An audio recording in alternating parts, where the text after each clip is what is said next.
Alrighty, people. Welcome to Rauta's September stream. Pardon for a little bit of crappy image quality, but it is always like that when there's no daylight anymore, and my lighting conditions always could be better.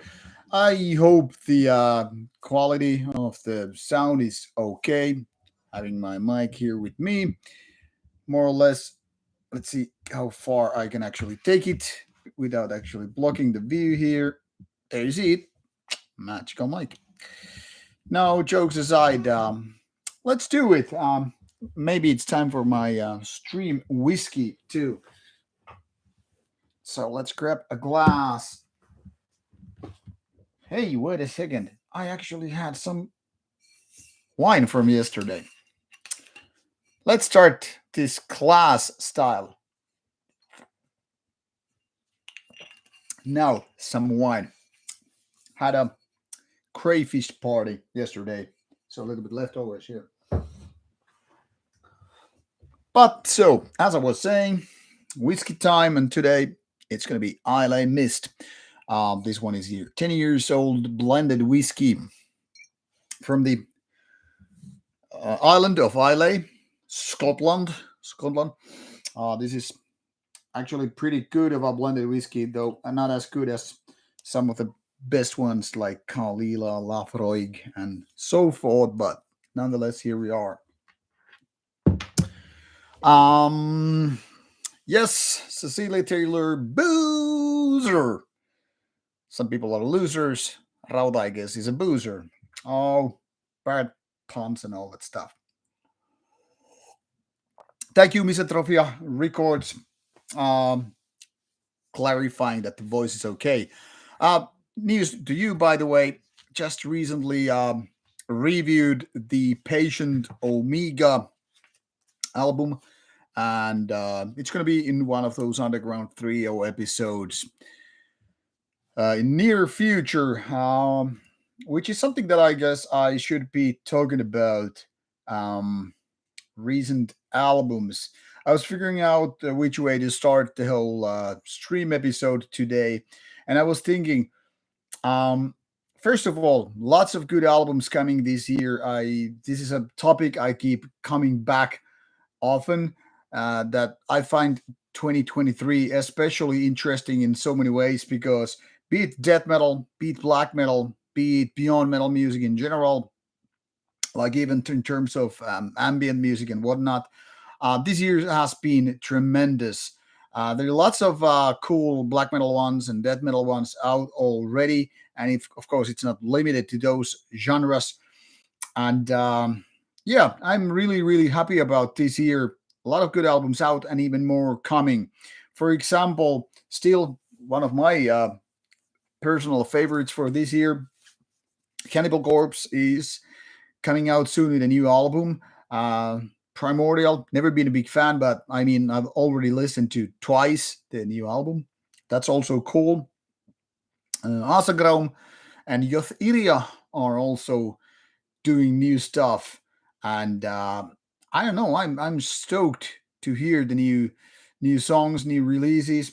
I've even liked the new Shining album based on one listen so far, so can't really complain about this year at all. I mean, it's like my record collection has been, growing, coming months, past months, that is, and it seems we have plenty of good stuff coming this way.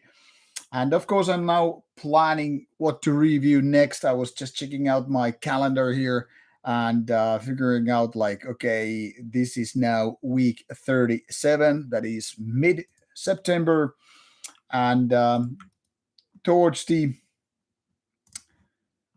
October, we slowly go, which means there are more interesting albums coming out. Now, something you need to know that whatever albums I'm getting like today, it's going to be at least a month away in terms of reviews because a lot of queue happening. Like I already did earlier this week some reviews for the mid October, and plenty of albums coming all the way. I actually need to put some albums here ready for tomorrow to get some other early October ones to be done. That is underground trio videos, and also start the next project for crash course to Norwegian black metal. What's the light coming out? I was confused, but it seems like a car light was from somewhere. I don't know, not blinding me, but confusing me.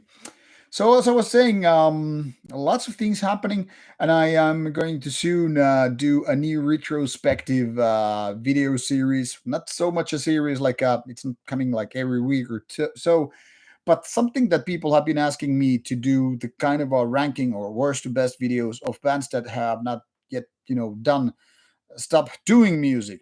And of course, it's kind of a pointless to do ranking videos of bands that are still active because the whole ranking then kind of goes out of the window whenever there's a new album coming out. But I'm doing this retrospective style in the same way, but not actually ranking the albums from of any given band, but going through the whole career so far and talking about cover arts and lyrics and etc. So kind of like similar, but also a little bit different. At least I'm hoping to make this series that it makes sense, like explaining what's going on with any given band, explaining what it matters to me, and so forth. So looking forward towards your feedback when I get that whole style rolling. But so nothing major big is happening in terms of changing the whole thing, but I'm always trying to make this whole channel a little bit more interesting because as you already know, especially if you've been following the channel for quite some time, you already know the basic style. Reviews all along the week, and then an interview coming once a week, at least, hopefully. And then some opinion videos or special videos like retrospective or this crash course to Norwegian black metal, or just something different on weekends. So I try not to just bombard you with plain reviews. But on the other hand, I really can't give you more interviews than once a week because we are not, unfortunately, that happy that I could just do interviews all day long. I mean, it would be fantastic, but let's be honest about it. It's sometimes really, really hard to get those interviews done because sometimes the bands don't really answer in timely fashion. I'll give you an example soon. And sometimes you don't really have access to the bands like face-to-face ones that is usually taking place during gigs or festivals and what have you. So while I now have a nice backlog for interviews, like already negative plane interview came out this week, which is the third interview coming from Beyond the Gates 2023 festival. So they're like Terrestrial Hospice next week, Toge a week after that.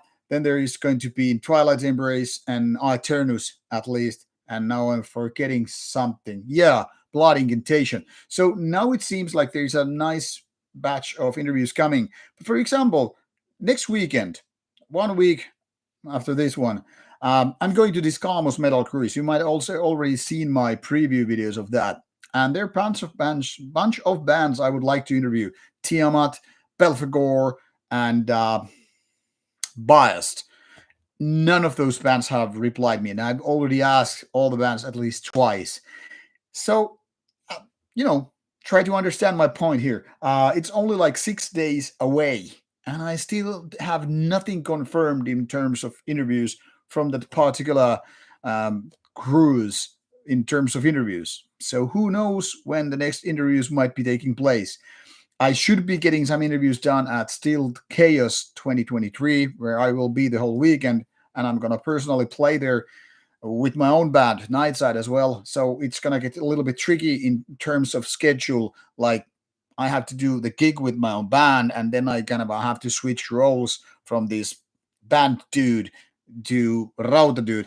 And as you probably know, artists usually when they play a show, they rather want to relax, have a few beers, hang out with friends, and all that stuff.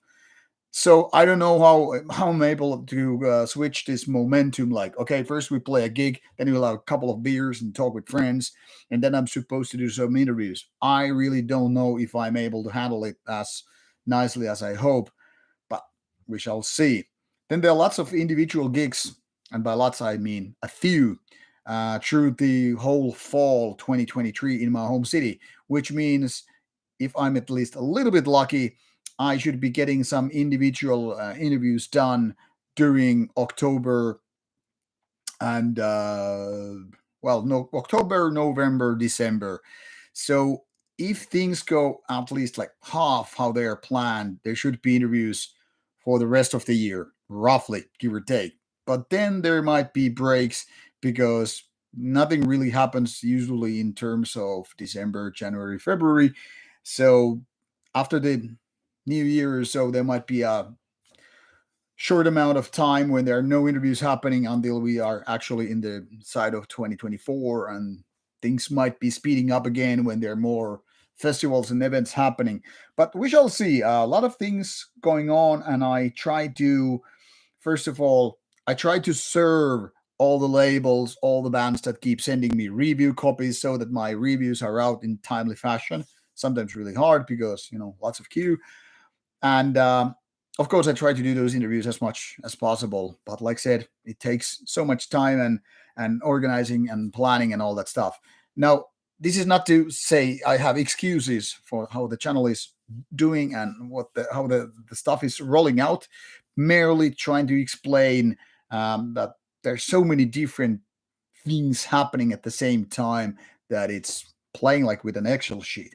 Now, long random explanation on the end. Now I guess it's my time to greet and welcome you everybody on the stream, and I'm ready to answer your questions, whatever you are having.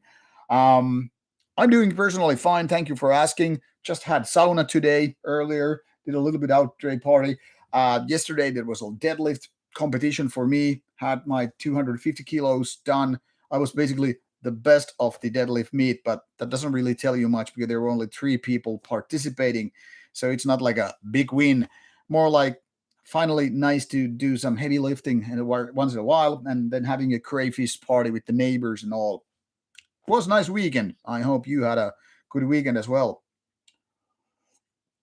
All right. Like I said, it's time to read your comments and reply your questions. Tervepä terve, heipä hei, Tiia. Welcome to the stream. All right. Yes, Bellstad already asked about the Shining releasing new record. I actually went through the Shining album a few days ago when I got the stream link, and I liked it so much that I actually contacted their label, Napalm Records, about possibility to do unboxing review video. So I would say based on one listen, it's good, but it's nothing surprising. It's kind of a basic Shining album for both good and bad. And mind you, this is not about Niklas Kvarfort and the guys. This is just about the music. You, in this case, you kind of have to separate the art from the artist. I know there are a bunch of people who cannot stand Shining because of Niklas, and some people are probably intrigued by the band because of Niklas. But whatever it is, I've always kind of liked Shining. There's something interesting in the feeling of their music, and the new album is kind of unsurprising, but in my opinion, it's a good one based on one listen only. And hello, Milos from Serbia. Nice to have you here as well. And yeah, Cecilia, like you commented, Primordial. I think the new Primordial album, based on a couple of listens, I think it's actually quite good. It's very, very epic release, and that's why I also requested Metal Blade, the label, for a copy that I would like to review the album, which should be out by the end of the month. So it should be coming this way. Milos, about the band you mentioned, I'm actually very fucking busy with the review albums, so I cannot promise anything in terms of checking out some of the non-review ones. But if people send me like Spotify links, I might be able to squeeze them in between my listening projects. But most likely, otherwise, it's just gonna fall out of the thing because I still have the queue about 140 albums to be reviewed, and there are always albums coming every week, so it's not like I'm killing the queue very easily. And welcome, SK. Nice to have you here, and feel free to use the moderation tools you're being given the authority to use them. And well, welcome, Voltman, too. Nice to have you here. Hello, Ajax. How are you doing?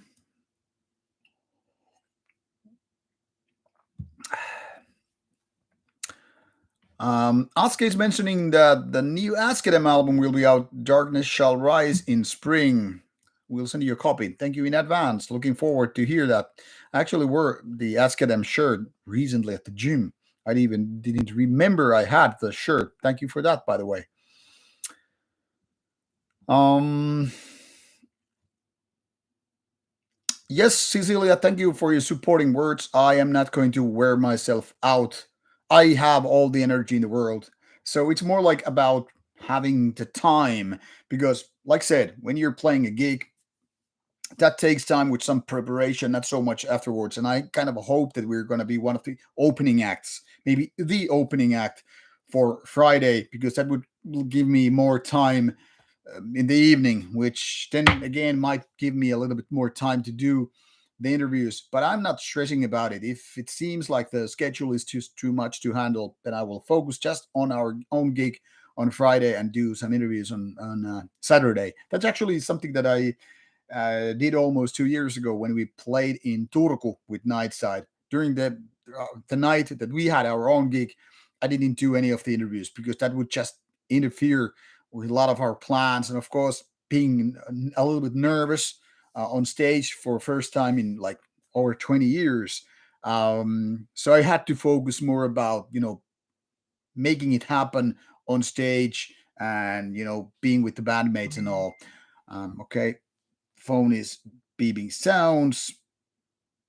So, all right, a message I need to get back to later on. Now muted.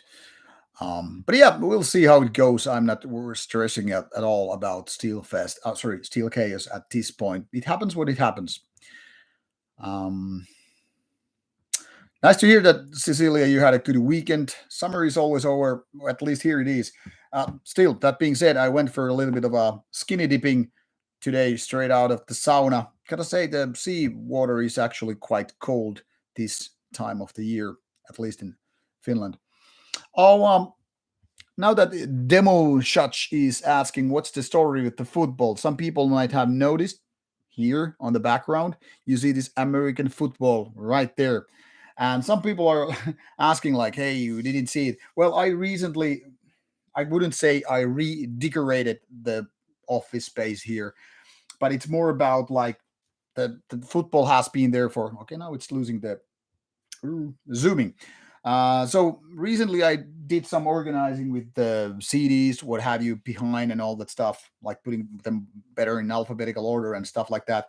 They are not still. I'm still in the middle of a listening process, going from alphabetical order, and I'm around the letter A here roughly. So you can see some of the CDs are in weird order. They're like this instead of that way because I'm marking where I am, and that's one of my listening projects and one of that related to this retrospective stuff.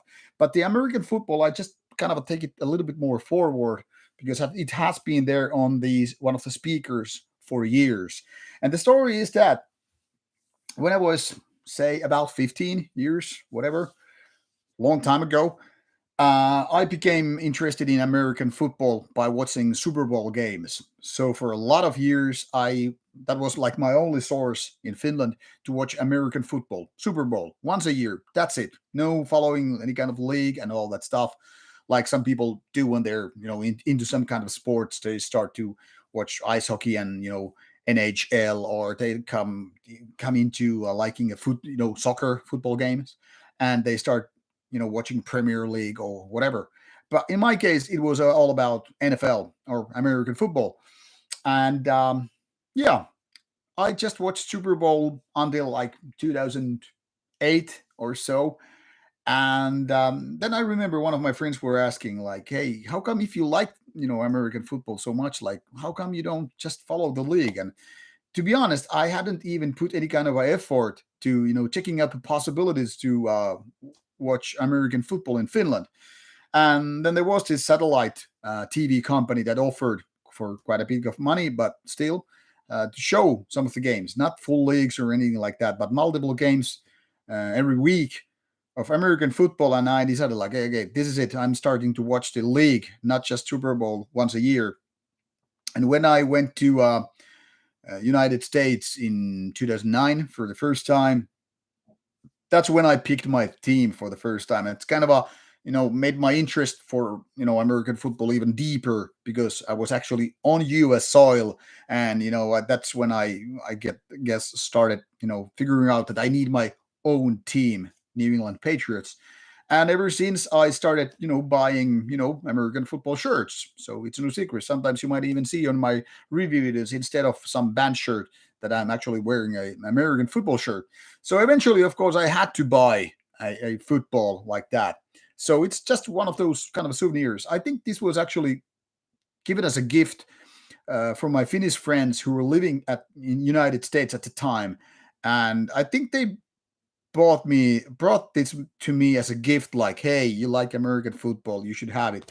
I think I didn't buy it myself back in the days because I think my luggage, like, that was already full and all that stuff, and I was like, damn, it's a bummer. And they were like, hey, what do you really need to your, I don't know, memorabilia, whatever. So it's that there is no signing, there's no autograph, it's just a football. But it's there, like some people call like weird things. Like, for example, what you don't really get to see right now, but behind me, like, I have some, now the camera is a little bit off uh, because I did a little bit of adjustments for the stream. But anyway, um, I'm not a big collecting anything. But sometimes, of course, when I travel, like, for example, behind me, there's a tiny little, I'll go show it to you.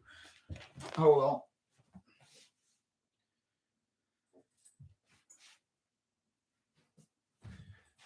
So sometimes I do put interesting items on the shelf. Like, for example, this Odin statue, this miniature statue, having Odin, this inverted cross. This is bought from Iceland when I was there doing this traveling there. And this one is small one, but it kind of combines two things which are dear to me. Viking stories, as well as, against Christianity, holding the cross upside down. Important item, even though it's small one. Then I have, and this is broken one.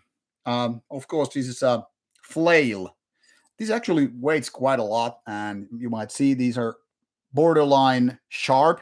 Not exactly like you're not gonna cut your finger by just tapping these, but imagine like this heavy ball with the spikes hitting your head. Well, you would kill a person with this. So this ball and chain here is attached to the handle, which I don't know where it is because this broke down. Of course, this is just a replica Morningstar or flail, but this is still on my shelf now that I found it recently. And something that I found maybe a couple of years ago from our front yard. This is actual deer, horn. You can see it. It has been detached from the head. This is a little bit like how do you say? Maybe a little bit dirty also, but like not very smooth. And you can see all the natural shapes here. So I'm putting these kind of items on the shelf just because, I don't know, they remind me of certain events, or they are in particular interest for various reasons. So much like that football right there, these items of, I don't know, they come over the years. There's also a, what do you have, platypus plush brought to me from my by my Australian friends because I love platypi. They're fantastic animals. They're cute and shit and weird, also poisonous, and they're not really fully mammals. I mean, they are mammals, but they also lay eggs, and they're weird creatures. So there's a plush toy on the top of the other speaker. So I'm just putting these weird items. They're not really metal at all. I don't give a damn. It's not metal that fully defines my life, but yeah, a long answer to a simple question. Why on earth there is American football? Yeah, for things I like or love. All right, well, time to read your comments and all that stuff.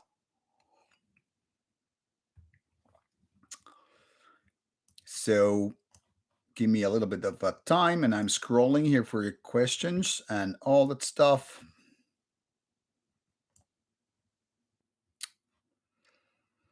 Hello, Ajax. Once again, reading your comments that you saw my review of Marduk's latest release. I need a question. Mine is a Digibook, and you see regular jewel cases. No, it's not a special promo. It's just, a Digipack version of the CD. There are very rarely any kind of a special promotional copies these days. Usually it's the same thing what is available on the web stores and whatnot. Maybe some bigger journalists might have special versions, but I'm not one of those. I mean, Rauta is not really a big channel, so it's not like I get those special packaging usually. Anyway, so it's just a normal digipack and should be available uh, on websites and distros and all that stuff. Waldman asked me, what is my favorite album so far? You mean album of 2023 or album of any certain band? I might be missing the context here. So I'm asking. Yes, Tom Brady, demo such. He's one of the best football players of all time. So, of course, I have Tom Brady shirt. That's kind of a given. Hello, Rob Hellfire. Nice to have you here.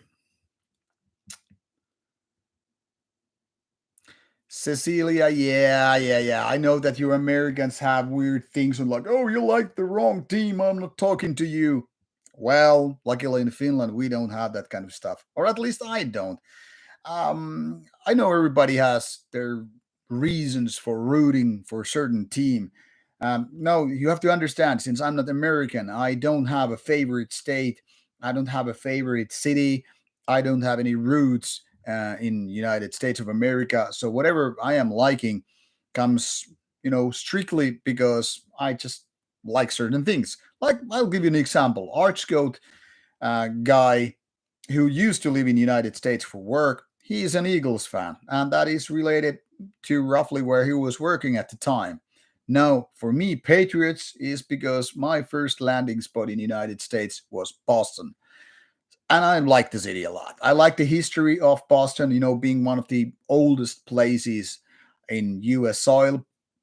And, that's where the whole American thing started. If you know anything about all, I'm not talking just about Cecilia here, but if you people know anything about all United States history and being independent and all that stuff, it always comes back down to Boston. And I like Boston, so Patriots being a Boston based team, well, it became my thing. Now, had I been to, say, New York City first, maybe I would be a Giants fan first. I don't know. So there's no more interesting story than that for me being a Patriots fan than just me being a Boston guy, if you will. Terve Vaughn, welcome to the stream. Robert Blasin is asking an interesting question. What do I think about one-man bands? Well, I'll be honest with it. Blunt answer. Most one-man bands are not really good. I wanted to say they most suck, but of course they don't suck as such. It's just that when you have one person in the band versus, more people, you usually lack criticism within the band. It's easy to, just how to say, become this one person who has no boundaries. You can release whatever you want as long as there is a label willing to put it out. So one man bands sometimes they become way too, how to say, loose in terms of what to release. There is not necessarily any kind of boundaries like, hey, is this really good enough? And there is no band member to say, yeah, maybe you should just, I don't know, choose the best parts. You can just put it out, all that stuff. I remember reading one of these interviews by Mgwa, or like some people say, MJLA, the Polish black metal band. And there was like this, like about 90% of the ideas, whatever the guitarist brings into the rehearsal place or whatever where they meet, the drummer shuts them like down, like no, no, no, no, no, that's a good one, no, no, no. And that is the reason why the band is able to, keep the level. They just don't accept most of the songs, most of the riffs, but they are selective, like, okay, this one is going to fly, that one, and that one not so much, get the hell out of here.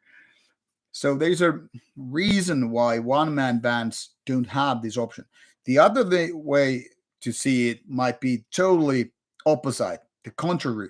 Like, you're not satisfied with anything at all when there's nobody to support you. Like, hey, this is actually a good riff, or this melody, it's brilliant. When nobody's giving you the confidence, saying like you should really keep it, that can also lead to the situation where you just abandon every idea, all ideas, because you're not satisfied with any of that such stuff. But more likely, one man bands have the problem when nobody's there to stop you and saying, like, hey, honestly, that song ain't good. Don't include it on an album.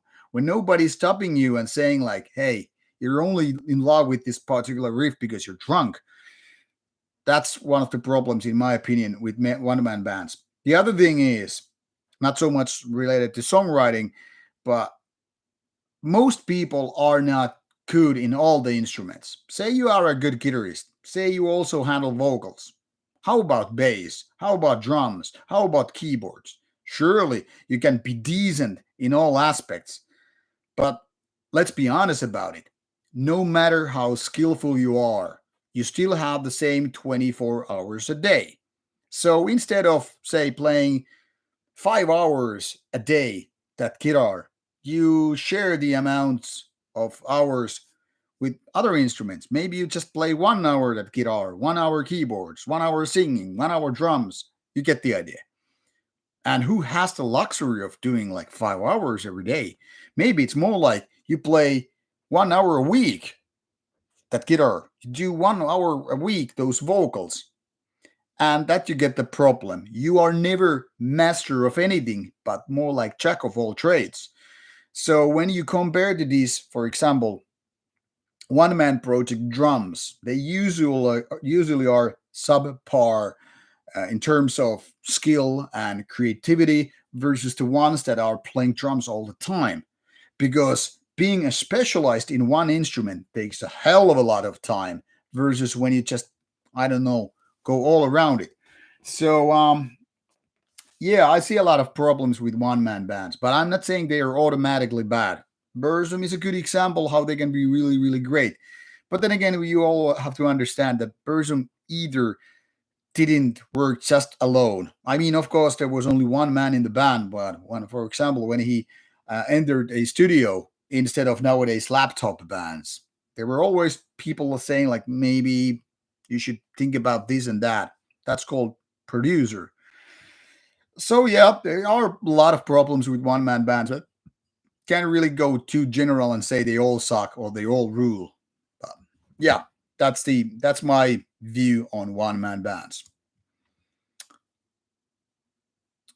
Um, Digo is asking me, are there any Irish black or death metal bands you know that you like? Well, can't say there are any really, really good ones coming from Ireland. There are actually very few Irish bands from black or death metal department genres that I've heard. So out of the bat, I'm only thinking like Primordial and Eternal Hellcracks, which are both good, but I couldn't even list like five Irish bands out of the blue. So asking for a lot of good ones coming from Ireland. Sorry, can't really name them. And I think Alan from Primordial actually mentioned it in one of the interviews I made with him that there are not too many Irish bands which are not that known anyway. So I guess the problem with not knowing Irish bands is more about like how many bands, active bands there are coming from Ireland doing black metal or death metal.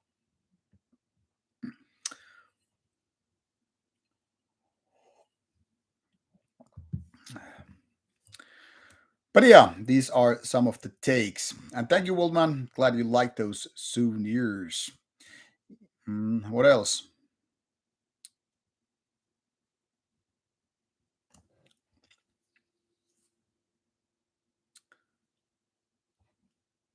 Rob, are you talking about sour or is sour and different band? Demosats, no, I don't have Lauri Penttilä Funko Pop, whatever it means. Hello, Lucas. How are you doing? I'm doing fine, thank you. Thank you, Waldman. I'm looking forward to your typical French item. GG Music, thoughts on nails? You mean like literal nails put throughout, through Jesus Christ? Do you mean fingernails or you mean nails as a band? Little more elaboration needed. Oh yeah, well, man, my favorite album so far, 2023, would include, but not limited to, for example, Terrestrial Hospice, Obituary, Marduk one. What else? Oh yeah, Vomitory. Um, well, the Cannibal Corpse seems really, really potential. I have to actually check out my notes. I'm missing something. Yeah, New Sielun Vihollinen, Tudor, Sielun Vihollinen and Tudor. Norheim Sielun Vihollinen split definitely.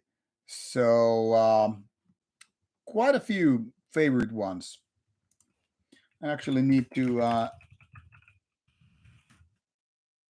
type the Sielun Vihollinen album in my list before I forget. But yeah, I guess Terrestrial Hospice, Sielun Vihollinen, Obituary, they're probably roughly my top three. So might be those. Yes, SK, the New Zealand violin is really, really good. And in my opinion, it's a bit of a grower.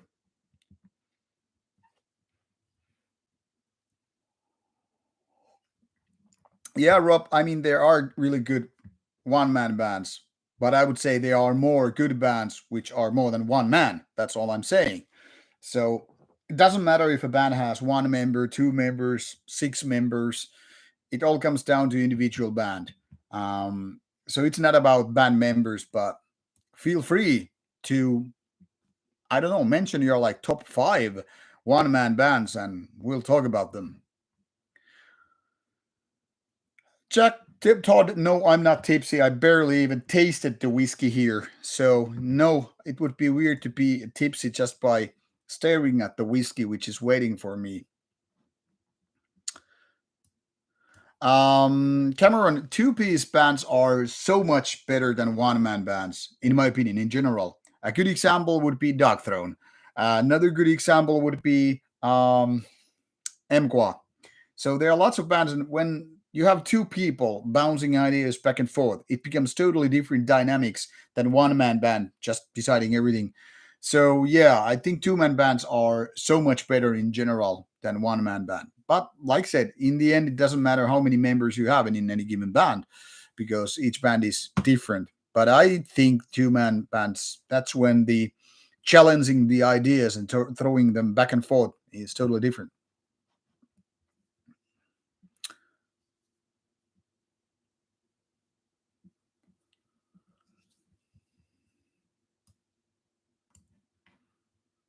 Yeah, Rob, but even Bathory wasn't technically speaking a one-man band because there were more people involved in Bathory than just Quarton. I mean, in the end, of course, Quarton was the mastermind, but then again, we could make those same statements. Yeah, was Death one-man band just because of Chuck Schuldiner picked the rest of the crew? Is Take one-man band? Is Gorgoroth one-man band because the rest of the bands are live members?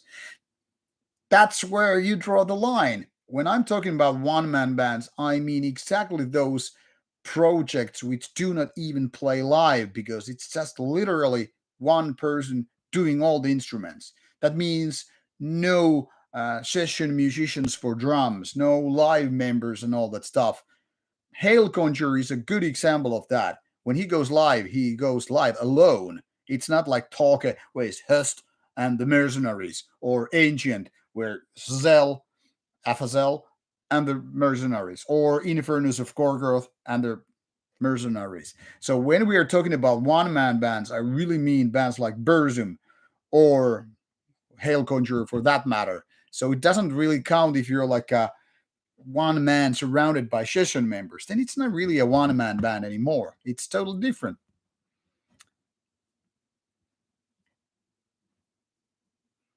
And yeah, Bathory had more members for sure than just Gorton. So no, even Gorton didn't do everything by himself. Yeah, demo shots Putten was exactly an example what I meant to Burzum stuff. So while I don't have here some facts to say what Putten would have said about, or how he has influenced Burzum recordings, we can safely say that it wasn't just Vikernes doing just by himself, like, this is the way I want to go, and nobody else has an opinion to say about it. I mean, of course, in the end, the boss calls the shots, right? But like said, whenever you have a producer there, it's just more than just one person doing at least something. Check out Old Man's Child was never purely a one man band. Check out the lineup notes and you will see their various vocalists and drummers and all that stuff. So while Galder might have been the mastermind of the band, much like you could say Tom G. Warrior was Celtic Frost, or a lot of other people, certain people being the key members of the band, no, Old Man's Child was never purely a solo project, as far as I can tell anyway. Yeah, Lucas, there is this point that at least nobody interferes with your vision, but I don't think it's a good thing most of the time anyway. I think most bands would actually benefit that someone is challenging whatever the vision is.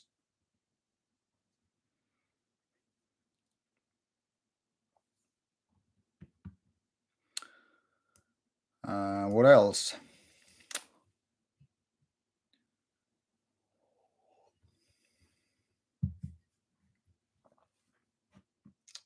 Oh yeah, Croacan. I forgot that from Ireland. Haven't heard it in years though. Okay, Rob Hellfire, gotta say, sore doesn't ring a bell.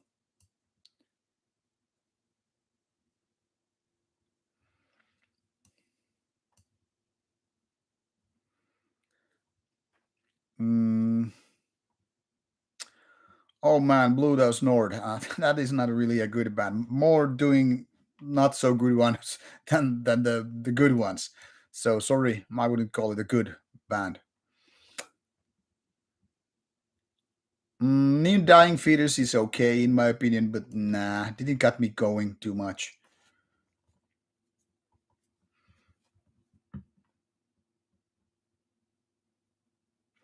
Okay, Damien, gotta say I don't know those Irish bands you just listed, but I'll take for your word for it.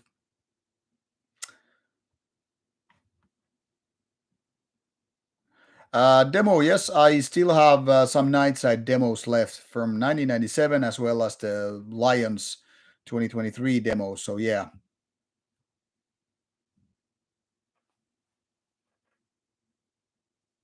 Do you mean Nightside got some heat on NWN board? I would like to hear what kind of stuff. And no, Antti, Inquisition is not one man band. There's like two people, but maybe you meant that. Hello, Natred, welcome on board. A little bit lagging behind with the backlog as usual.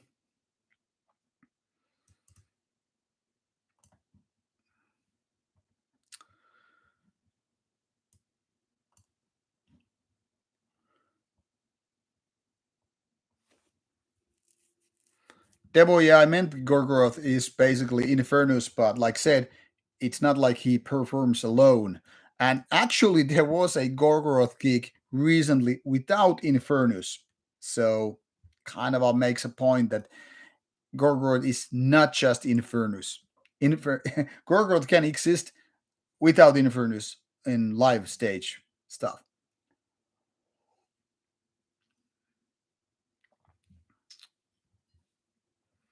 What do you mean, Cecilia trailer? Like using backing tracks? Like you mean like playback things with drum machines and all that stuff?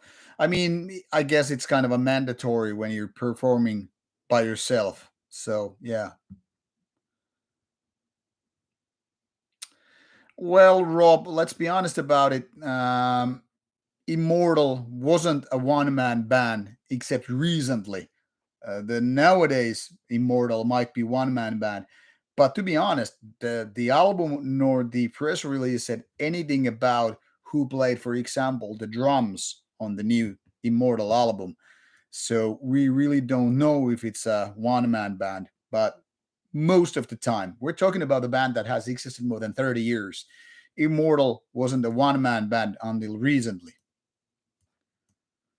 But GG Music, I'm not too familiar with Motorhead's whole discography, so I can't really answer that question. Facilitator is asking what was the first time when I listened to black metal from United States in the 90s. Now I cannot really pinpoint a given year, whatever it was, which band. I remember probably it was Havohei. Now that I'm thinking about it, I'm saying because it was that one of the compilation. I think it was Havohei late 1996, early 1997, probably 1997.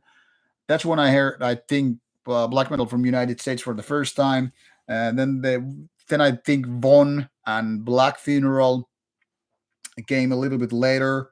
Um, might have been Profanatica after those, and of course Abzu and Judas Iscariot.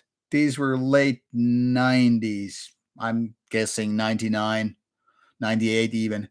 Um, but yeah, I remember listening to some USBM bands late 90s. Yes, I think Europe acknowledges or already acknowledged US bands. But then again, I remember also this silly video interview by Satyricon early 2000s. This must have been around 2001, 2002, something like that, when they announced they're bringing black metal to the United States. Satyricon was literally saying that, and it made me kind of furious. Like, who is this guy? Whoever he think he is, he's taking black metal to the United States as if black metal hadn't been happening there for at least a decade or even more. I was kind of angry about it because it gave this really arrogant feeling coming from Satyricon. Like, yeah, we're bringing black metal to the United States, as if nothing had happened there already. And I don't know how many people were following USBMC in back in the days, because of course internet was very very different back in the days.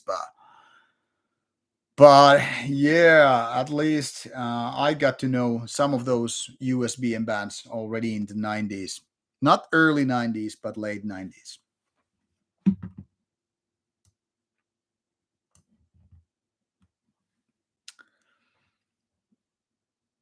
Yes, Ryan, I think Doctrine has been kind of a crap past 15 plus years. Well, not necessarily crap, but the last two albums, very uninspired. I think Doctrine just could call it a day and vanish. I love early Doctrine. I don't get me wrong. I think Doctrine is the best black metal band of all time. But the recent years, at least 15 years, I wouldn't even call it black metal purely. It's just something totally different. So it's a shame they become this kind of a pale shadow of what they used to be back in the days.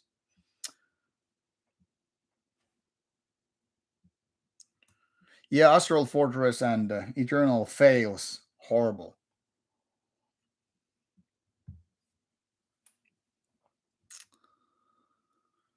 Yeah, demo. I think Blue Dose Nord, the recent one, the avant-garde ones, it's just doesn't work for me. There's nothing interesting in terms of black metal for me in that sense. So yeah, Blue Dust Nord. I recently listened to the latest album and I felt it boring.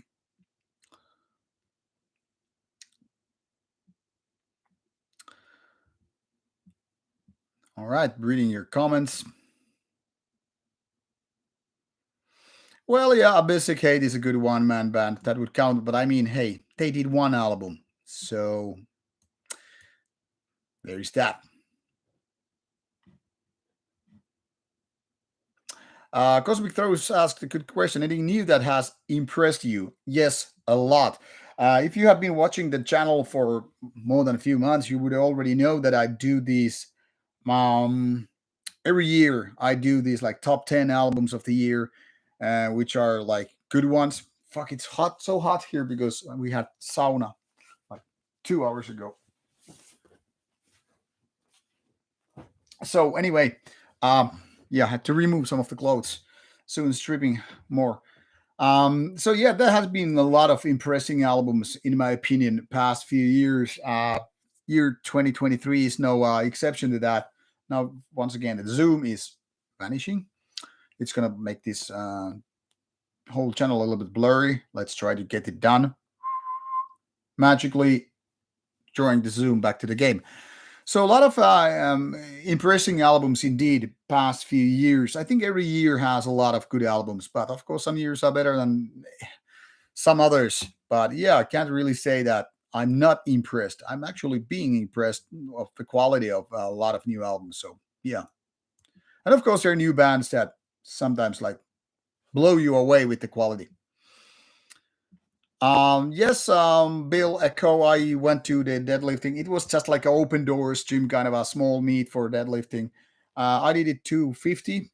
That was my best effort. Couldn't pull it to 255. So that was a fail. But I'm happy with 250 because my all-time best is 265, and that is already 2 years ago. I was probably a little bit heavier then. So, and when you get older, it doesn't really get easier. So 250 yesterday, I'm happy with that.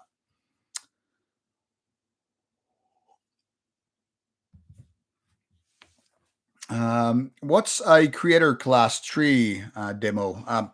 Please enlighten me.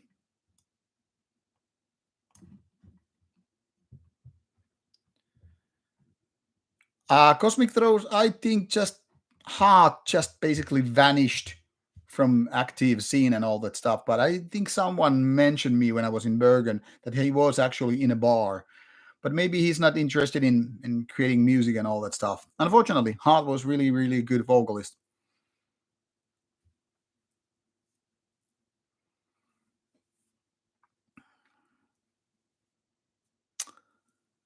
So yeah, maybe Konoverk is correct with the Hart following the similar path to Mannheim and all.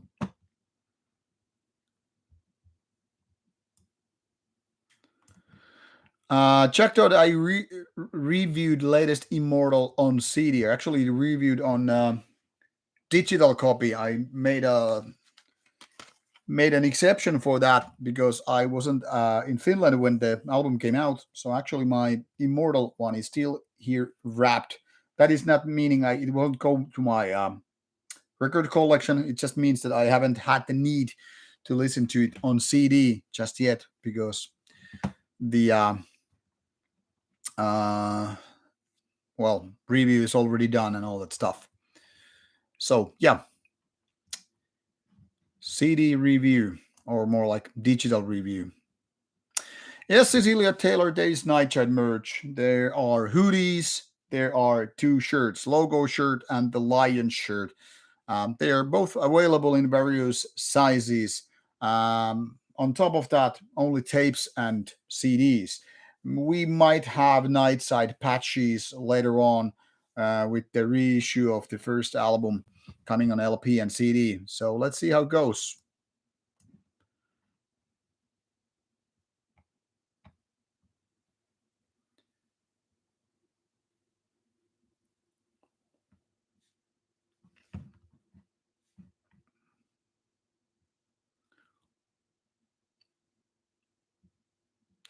Demo, I wouldn't call Cran Belialski one man band, or are you talking about now two-man bands? Krieg wasn't never, in my opinion, too good of a band. There's some better releases and some not.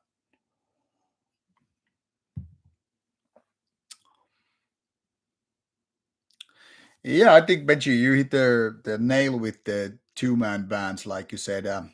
drummer vocal combo and all that stuff. If you meant that in the anyway. And yes, Cecilia Saturday is never been a humble guy. I think he's always been more arrogant, and I got the understanding that more arrogant he has become with the success, with his wine and all that stuff. So yeah.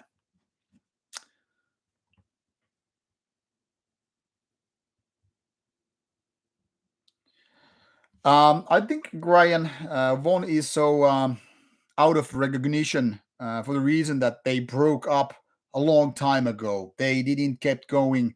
They didn't keep going like a lot of active bands. They came early on and then they vanished, only to come back later. And then the whole scene had changed so much. And let's be honest about it, Vaughn's music is not exactly for everybody. It's way too primitive and all that stuff for a lot of people. So it's kind of understandable that Vaughn is like the US BM version of, for example, Ildiarn. Kind of a too primitive and too raw for a lot of people, like bigger success and all. But I think the main reason with Vaughn was that they quit and then came back. So bands are kind of bound to suffer from that.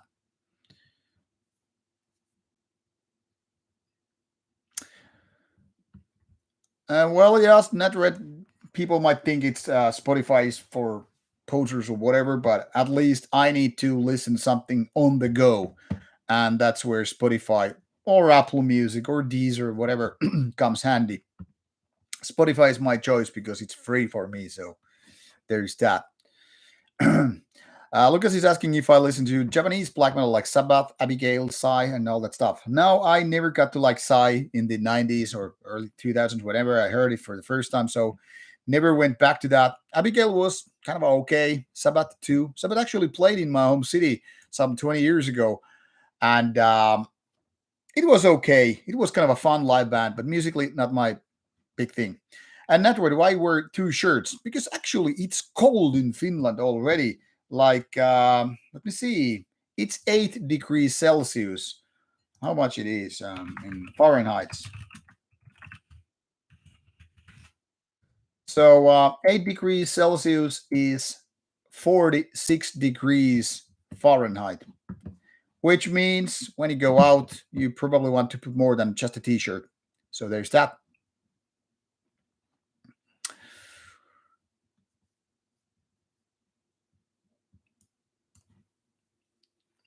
Um, Captain Sweepy was asking, am I coming to Steelcase 2023 and Nordic Metal Cruise 2024? Well, obviously, I'm going to Steelfest 2023 because we're playing there with Nightside. And I've already made these videos about Steel Chaos that I'm actually, going there and all that stuff. So, yes, Nordic Metal Cruise 2024. If nothing stops me, I'm going there and I hope to interview Abath this time. I've already actually talked about it with their drummer. So, let's see how it goes.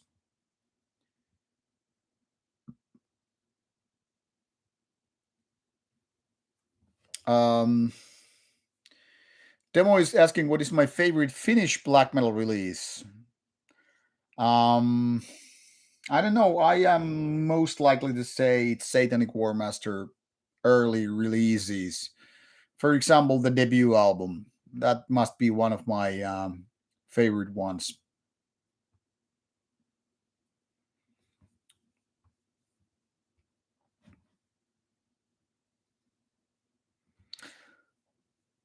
Terve, Dark Letter. Welcome to the stream. Chuck Todd, I haven't heard the new Guns N' Roses song. I didn't even know that they had a new song out. Never liked the band, never liked Axl Rose.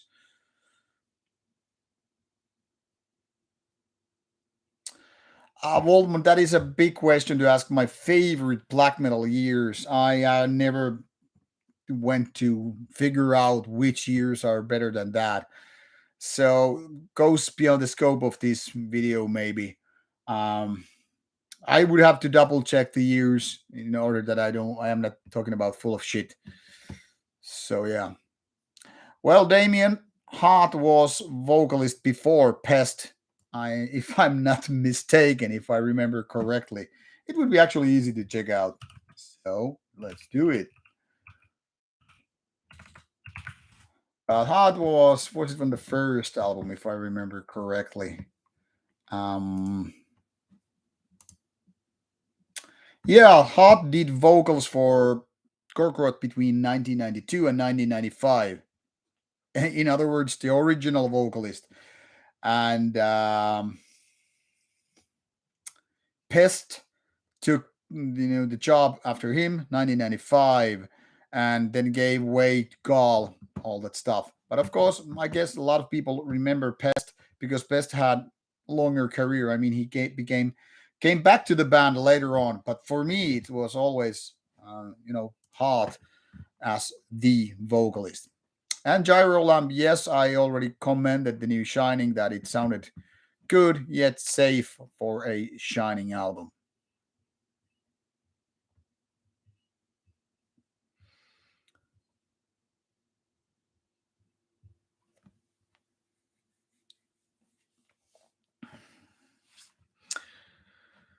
Um, Battery Book might be interesting. I remember the Dark Funeral vocalist talking about it a few years ago. So let's hope this Battery Book is finally coming together.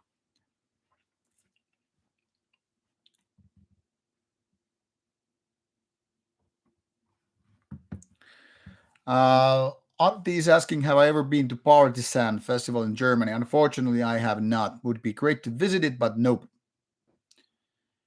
I mean, of course, I know the festival by name and fame, but never been there. Yes, Dark Letter, I have actually reviewed Olio Tähtien Takana band when it came out. It's the V-Chaos band from Finland. Solo project, side project, if you will.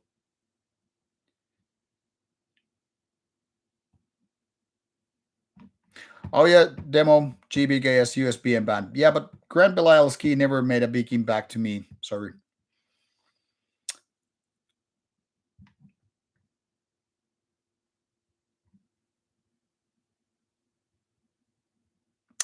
HX is asking about Marduk's latest album, if there's a smiley.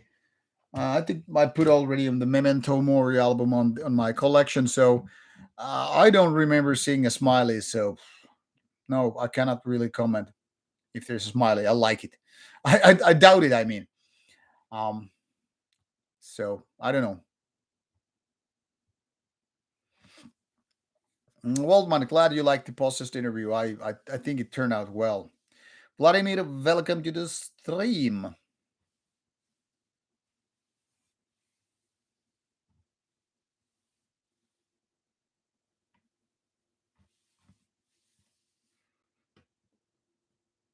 Demo, at least Dark Funeral guy was at least some point working on that battery book.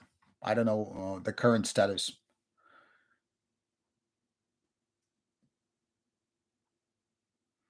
Oh, Brian, of course, I was about to make a mention Ancient in the Crash Course series. Actually, I filmed the episode 9 today where Ancient is mentioned. The thing here is with the order of the bands, I basically went from the bigger ones to the smaller ones. And by now, episode 9, we're not even halfway through. So, of course, Ancient is there. Just wait for the episode to come out. That should, by the way, come out.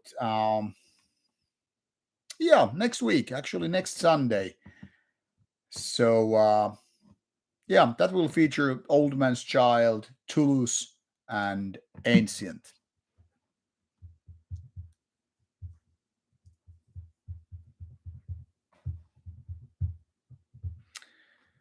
So, of course, it was kind of bound to take place. I mean, I understand if some people prefer, colder weather when there's too hot, but to be honest, outdoors is not too inviting anymore.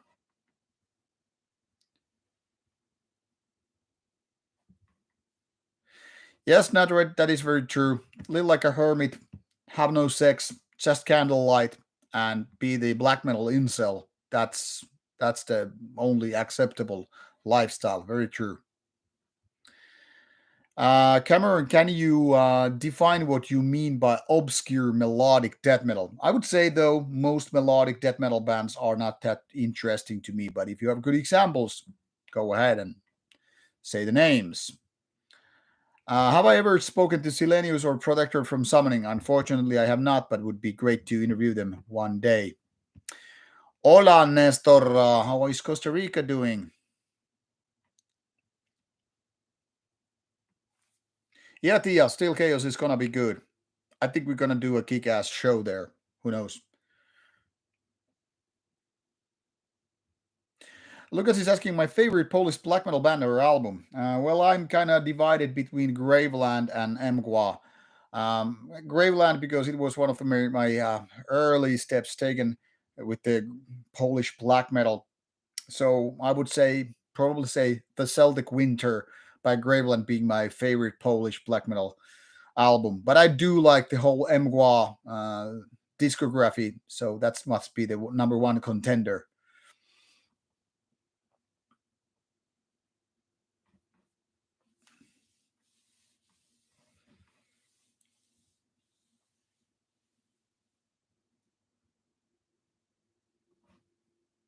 Yeah, Benji must be Marty's burb causing a cold front. Marty is the reason to blame. Assuming you're talking about Marty, the international metalman. Uh, Ryan, it would be my pleasure, my absolute pleasure to revisit Scotland. I've been to Scotland twice and I fucking loved it. I love the feeling, the overall atmosphere in Scotland. This was both Edinburgh and Pitlochry. And also 2019 visited Glasgow for Darkness Guides Us. So yeah, I would definitely love to revisit Scotland. Maybe some kind of a road trip to the northern parts of Scotland, visiting those castles and ruins and what have you. That would be really, really cool. Maybe someday. But now it seems like Darkness Guides Us Festival is not taking place in Scotland anymore. So it seems like that is out of the question. But I hope to come back to Scotland for some other reasons anyway. My glass of scotch booze is empty. So let's refill the glass. Not like full, just a little bit. I'll show you a little bit because we're not going to get alcoholic here, right? Just a little bit. I love Scotch whiskey. Well, I love whiskey in general, but Scotch whiskey the best. Scotch whiskey is like sex in the mouth. Well, kind of.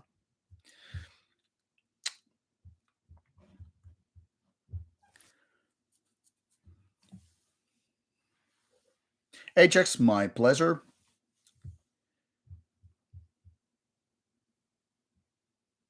Sorry to hear, Jack Todd, that you have a stream problem with the resolution. Might be because of my network. Hard to tell, but it is what it is.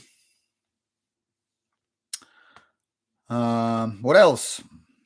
Benji, nice to hear that you liked Possessed interview. It was really, really special to me because those old timers like Tom G. Warrior or Jeff Becerra.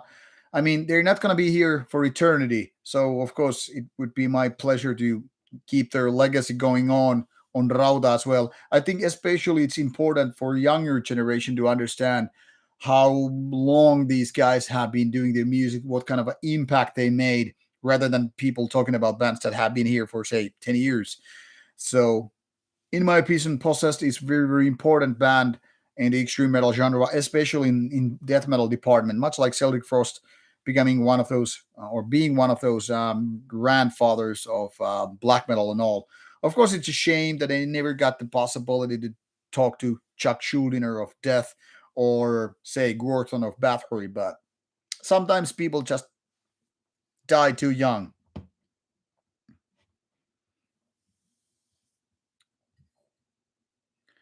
Oh, glad to hear, Benji, that you also rediscovered Mustang Collapsed from my interview. We actually played a couple of shows with them with Nightside back in the 1990s. That's how I got to know the guys. Nice chaps. Kind of atmospheric, easy listening black metal, if you will. Netred, for some reason, I have kind of a, I don't know, unintentionally ignored Infernal War. I mean, I have heard it, but I have no recollection how good it was.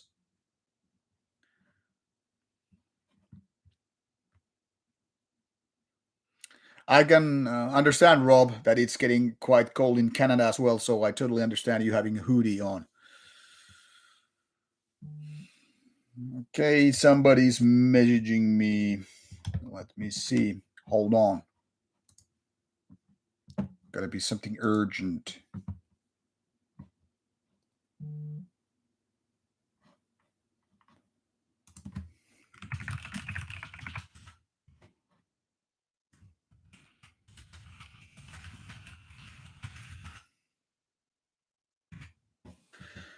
Okay, back to reading your comments once again. Yeah, Lucas, I can imagine MY is nowadays pretty famous. They're actually kind of a time level headliner band for some festivals.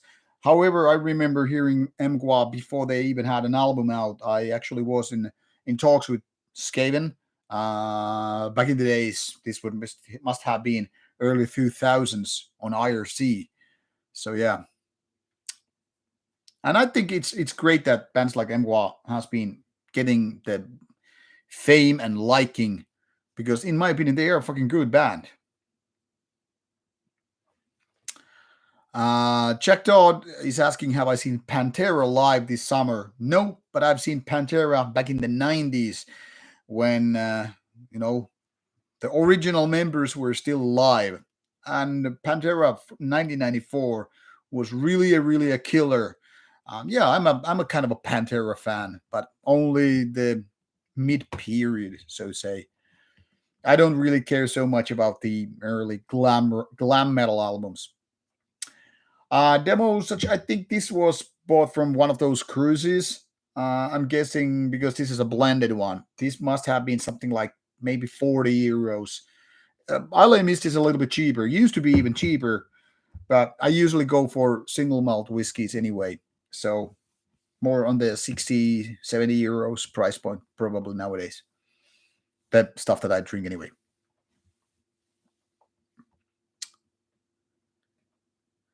Cosmic Throws is asking if I ever, never, anyone who knew of Vergelmer. No, unfortunately, I don't know that one.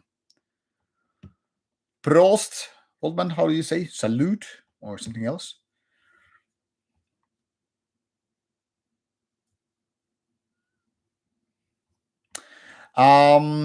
Those names Cameron mentioned, like I don't remember In Thy Dreams, but for example, Gates of Ishtar, I remember them back in the days.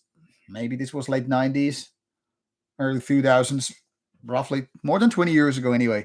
And I remember they felt like it's like a B grade Gothenburg band. I don't think they were really good in fact. Intestinalism I think was okay, but didn't make a big impact on me anyway. Yeah, Rob Hellfire, how about name for black metal insults?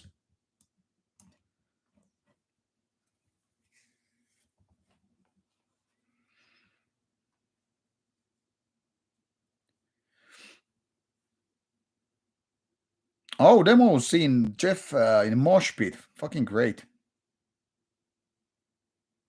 Yeah, Natred, I have a vague feeling that Infernal War was indeed kind of like Marduk, like fast paced black metal and all that stuff.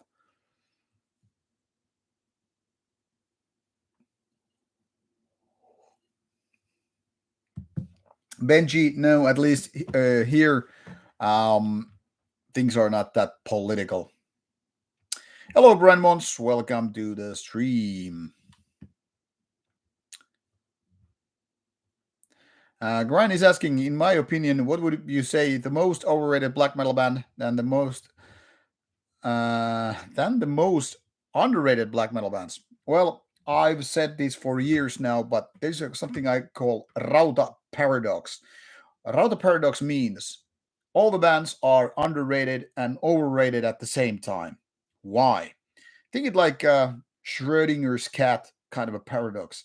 The thing here is, whenever a certain person says, "Hey, this band is underrated," someone comes up and say, I love the band, it's so fucking great, and blah blah blah. Whenever somebody is saying like this and that band is overrated, somebody is going to say, I fucking love that band. So whether you feel like some bands are underrated, there is always some like, hey, I do love it. And whenever you say some bands is overrated, someone is going to just like, hey, I don't like that band either, and oh, well, I like that band. The point here is that is like an endless conversation. You say underrated, and somebody says quite the contrary. You say overrated, somebody says once again quite the contrary. I'll give an example. Iron Maiden, Metallica. Would you call them underrated or overrated? I mean, obviously, people would say overrated because they're mainstream ones. They are easy targets. But when you really think about it, are they really overrated? I mean, a whole generation or more than one generation actually grew up on that music. So calling big names overrated is, in my opinion, very short-sighted. And saying some bands are underrated just because they are not popular is always also a little bit like, so what if you're the biggest fan of that one man project from some backdoor backdoor um I'm saying if you're finding this some kind of a one man project from Michigan, um I don't know, backwater shithole city, and you say that band is underrated. It's not underrated just because people don't know it. It's because I mean, it is exactly underrated because people don't know it, because the band might not be playing shows or might not be the most active out there. You have to understand that being overrated or underrated has a lot to do how much a band or an album is being hyped, which is also very much in related, uh, how much the band does touring, how much music they're putting out. So I'll give an example. Cannibal Corpse or Marduk. They have been here for 30 years plus, and they do release albums basically every 2 years. That is within 30 plus years. They have roughly some 15, 16 albums out, which means, of course, they are highly rated. They are active all the time. They don't put out shitty albums and all that stuff. And now, this being said, somebody will enter the chat and say, like, I don't like Marduk. I don't like Cannibal Corpse. They are so overrated. But really, and the same thing goes for these demo bands that nobody has ever heard of. These cult names, like, hey, this band Vaughn is underrated. I mean, come on. Of course, it's most people don't even know the name. Not to mention have listened to them or have their recordings from their collection. And then some bands don't even do live shows. It's hard to, you know, actually appreciate a band that you have not ever heard of. So, like I said, Rauta paradox is all the bands are underrated and overrated at the same time. It just depends who you are talking to. Some people might say, yeah, Doctrine sucks, and the next guy will say Doctrine is the best. I personally feel like that about that about Doctrine just like that. For me, it's the best black metal out there, and it's also one of the biggest disappointment. It's black metal of all time. So yeah, I don't really consider bands overrated or underrated. It's just my opinion of certain band, and it doesn't mean a shit to anybody else. Cecilia Taylor, you had a dinner. What did you miss? You missed me being naked and sending kisses to girls and guys alike. That you missed.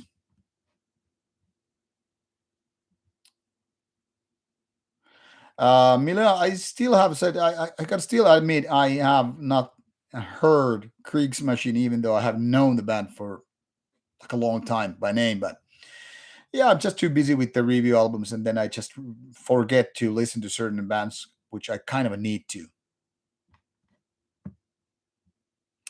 I gotta say, I'm surprised if someone just likes power metal of all Pantera albums. I mean, it's not bad, but come on.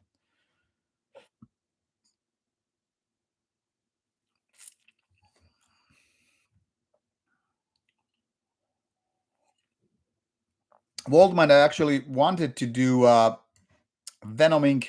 interview last year at Steel Chaos, but the band didn't reply in time, so unfortunately, didn't happen. Venom Inc. was also supposed to play in Kamos, in which case I would have loved to do Venom Inc. interview this time, but they cancelled and were replaced by Belfagor.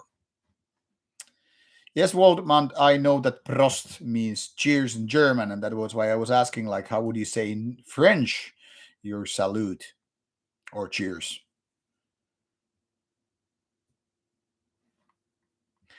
Jack, that I'm happy that you get to see the original lineup of Slayer and Slipknot. For me, haven't seen original Slipknot lineup. Not that I care too much about it, but I have seen an original Slayer lineup, of course, more than once even. And hello, Knochenbach. Welcome to the stream.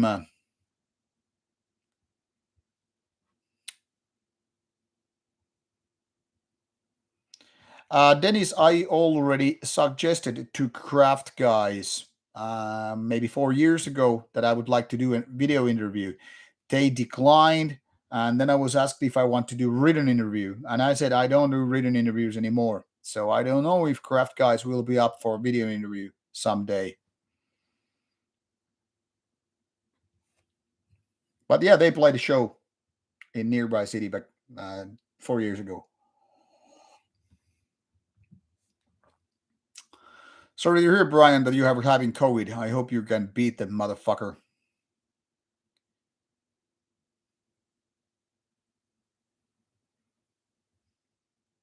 And yes, Cecilia, I think Finland is kind of lacking the arrogant sector. We're kind of a different breed versus Swedes and Norwegian, for example.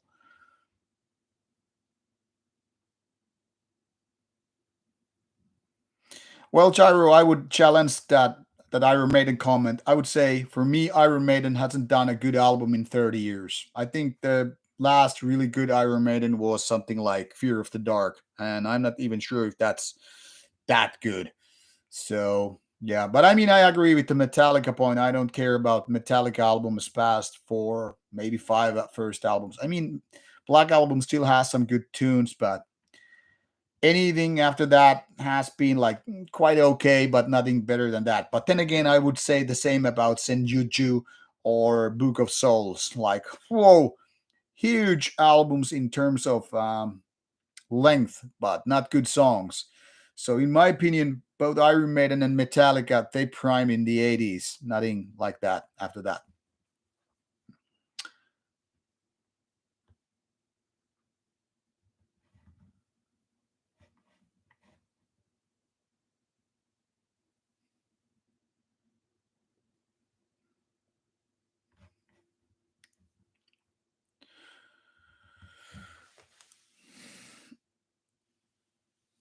Hello, Nestor. No, I actually got to say I never played any of the Castlevania games. Can't really comment the series. I've read about it a lot, but never actually played Castlevania games. Oh, hello, Miseria. Well, most neofolk don't do much for me. I mean, of course, I know the bands like Dead in June and Current 93, etc. But nah, neofolk was always. I mean, for a while I can listen to some neofolk stuff, but I get bored with the man and the acoustic guitar combos. So not really my thing. Yeah, Cecilia, I know you're missing out. Sorry, honey. That's how it goes. Yeah, Natrid, Elvis Presley, underrated in metal community. Yes, Nestor, I know you say salud. That's Latino or Spanish ways of doing that. In Finland, we would say kippis, or sometimes people say hölkyn kölkyn. Hölkyn kölkyn is very rare, but kippis is basically our ways of saying cheers. Benji, I have actually heard different kind of theories about battery drums or versus drum machine, and some actually say that even though the drummer is not credited, many of the battery albums actually have drums, but hard to say that without facts for sure.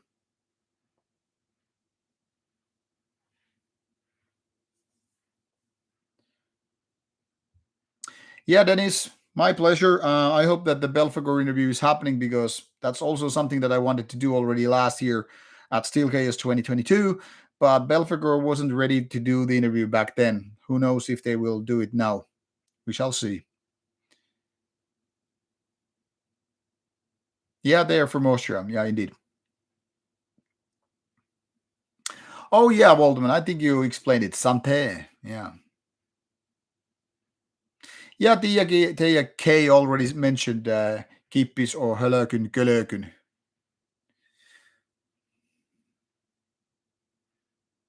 Yeah, Cecilia Taylor, I think Wild Hunt is totally different. It's the worst Vatine album, and I even mentioned that to Eric in my Vatine interview. Torso, unfortunately, not gotten into Starfield yet. It's definitely on my wait list or playlist with Baldur's Gate 3 and Spider Man 2. But currently, I'm playing Cyberpunk 2077 now that it's finally properly on Xbox Series X as well. Gracias, Nestor. Lacrimosa, I know it by name, but I actually never got to listen to them. Wasn't that more like a gothic band, if I remember correctly?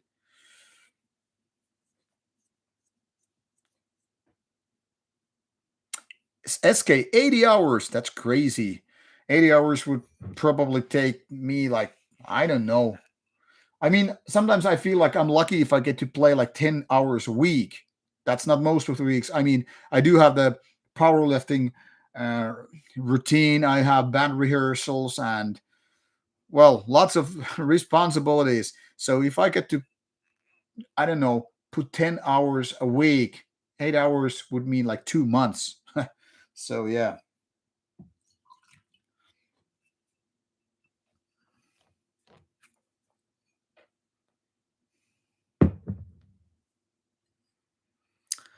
Knohenbach, sorry to hear that you had a bad day mentally. Um, my ways to deal with bad days or like, having a fight with a friend or someone close to me. If I'm having a bad day, which is very, very rare, my ways is exercising. I remember when I was going through kind of a rough patch. My ex girlfriend did a shitty thing to me, basically fucking a friend, and it ended shitty and all that stuff. And of course, that was like a very very shitty thing. I was emotionally I was fucking ruined. But for me, my ways to deal with all that stuff, not just relationships, mind you, but in general, is either exercising. I remember I went for those long jogs, putting headphones on, listening to some good music, whatever fits the mood. Sometimes it's dark music, sometimes it's uplifting music. But I did a lot of jogging back in the days, and even went to my kung fu classes. It just took away the all the shitty things, or hit the gym, rack the fucking barbell with some weights and start doing some squats or I don't know, bench press, deadlifts, whatever.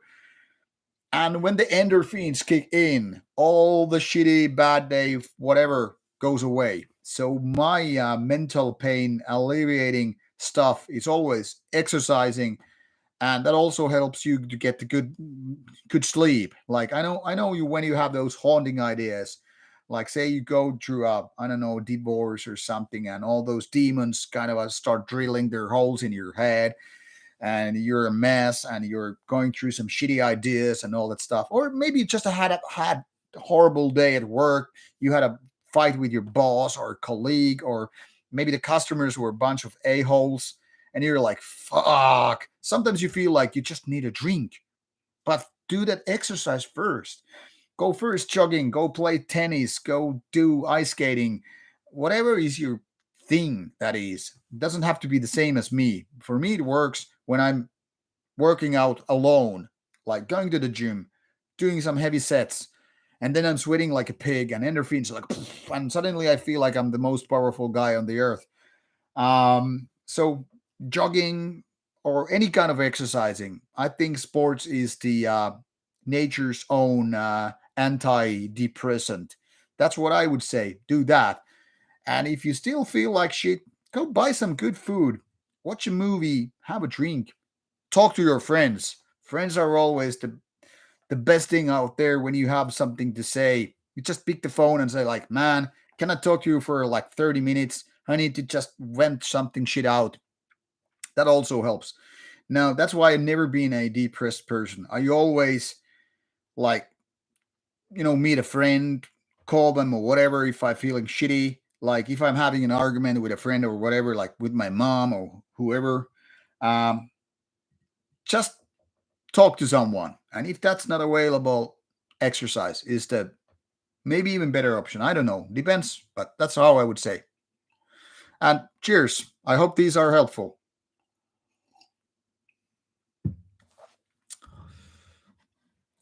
Mm, yeah, Miseria, when you said that about neo folk, I totally get how some people feel like it's resonating. But me, I don't know. Neo folk is something like it's maybe too bland. It's not dark enough. It's not uplifting enough. It's also lacking punch. Um, so if I want something similar, I just go for rock music. Or then if I want something darker, I go for dark ambient. So neo folk is more like it lacks a punch. It's like a non-alcoholic beer, and when I want a beer, I want alcohol. So there's that.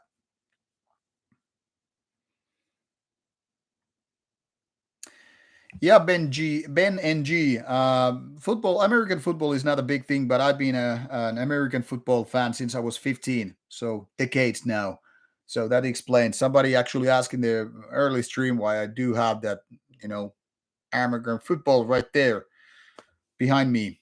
But that's because I've been NFL fan for like I don't know since Super Bowl, early 90s or so.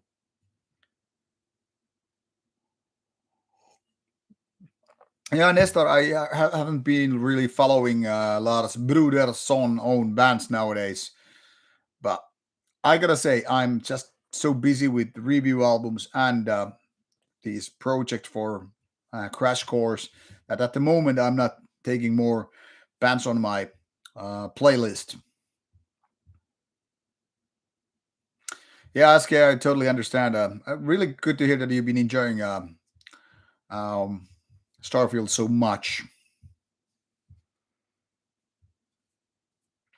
Yeah, I had a miseria. I've been doing powerlifting for quite some time. Actually, I was in a deadlift meet yesterday and did my 250 kilo pull, so or lift, and it's pretty good. Yeah, I think more people in metal, especially black metal, where people are always talking about elite, like Übermensch kind of a stuff, like how you have to be the elite, superior individual, and then you're seeing a bunch of drunken people. So much for the elite mindset.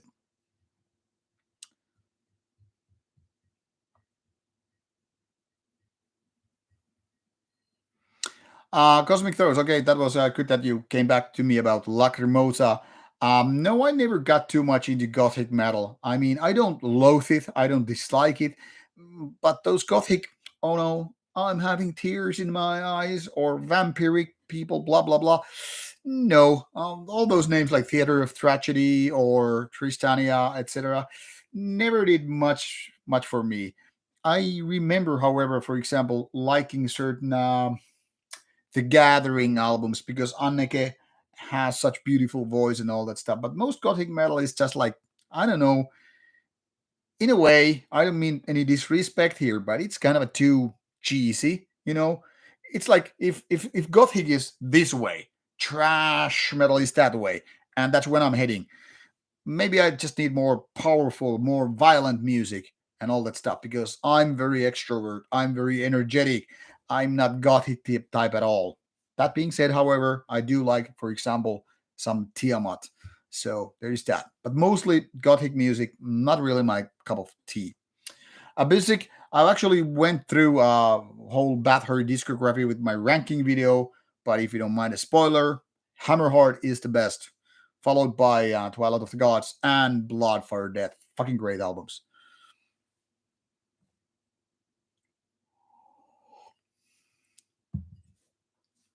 Yeah, Cecilia, let's do a spa, you and me, with Neofolk playing. Sign me up for that.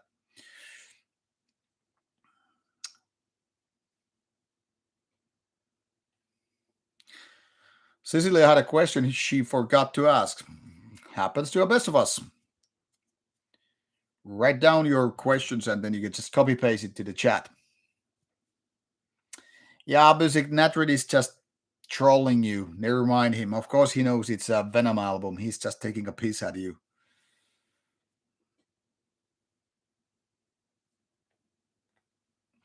Yes, Nestor, I agree. Walking and walking is in general good for that as well. And when you have a dog, you have always a reason to walk down.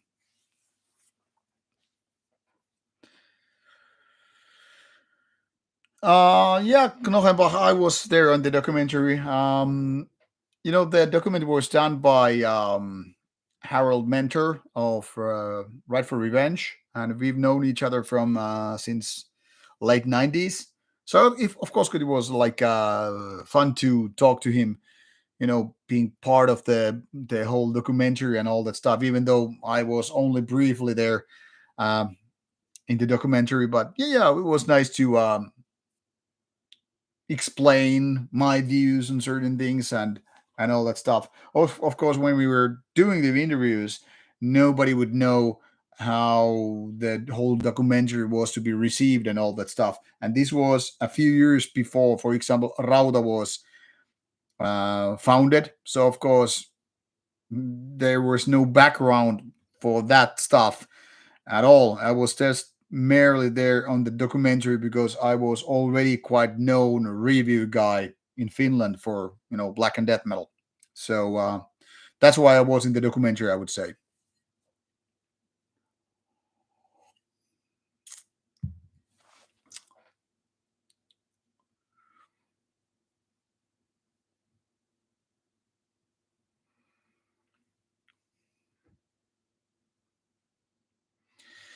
Yeah, Netred, I gotta say, even though I mentioned those Viking metal albums as my favorite battery ones, I absolutely love all three first albums. Like they are filled with great tracks, be it like 13 Candles or Eggermanthorn or whatever.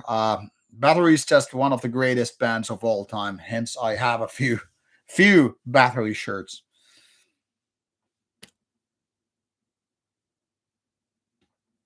Oh, Jonas Ness, you're in Estonia. Nice. We're actually having a gig with Nightside there in about 4 weeks. Going to play in Tallinn for the first time ever outside Finland with Nightside. So it's gonna be good.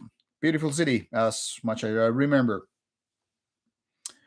Gyro Lamp, yeah, I'm a big Paradise Lost fan, and I do like some My Dying Bride. They were actually very important bands back in the mid '90s, maybe even before I found about black metal, because I remember like My Dying Bride debut with Anathema debut and the EP, and Paradise Lost with what, 3 albums out by then. They were kind of a big. I remember. I don't remember why I ended up buying Icon as my first Paradise Lost album. This was what, 1993. Uh, so I was barely like 18, and I probably heard a song or something from that album, and I went to buy it, and I instantly fell in love with Icon, and then I went to buy the previous albums, but they are not that good. I remember liking "As I Die" song a lot from the uh, what it is third album. I also remember liking Gothic album quite a lot. Now we actually covered Eternal with our death metal band 1994. That was the very first band I was ever part of, doing growly vocals and all that stuff. And yeah, Paradise Lost is an important band, but I think it got even better the later years when the lyrics become more mature, kind of darker. Suddenly, they were not just some cool words after one another, but having more like individual stories of disappointments, bitterness, and stuff like that. Now, don't get me wrong, even though I'm a positive person in general, I've always been drawn like a moth to a flame into these darker topics, whether it's about bitterness, being betrayed, or some close one dying, shitty things in general. I am drawn to those kind of topics. And Paradise Lost had a really, really big thing on me coming with this kind of a British, sarcastic, ironic. Um, Maybe those are not the right words, but more like this kind of a tragic um, ways of explaining a story. And of course, that applies to early Anathema and My Dying Bride as well. So those are probably the closest bands getting to some kind of gothic atmosphere, if you will.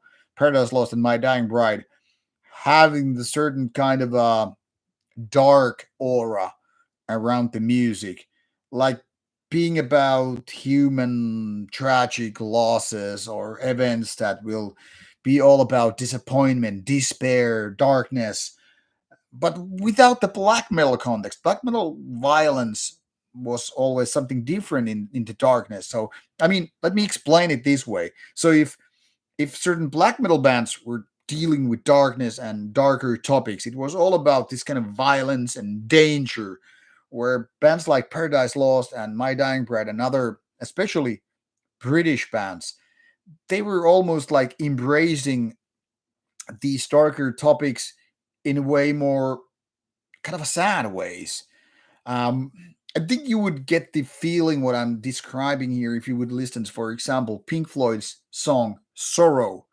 So there's this massive sorrow, this kind of anguish, um, grievance, and all that stuff, which is very, very much present with the British bands.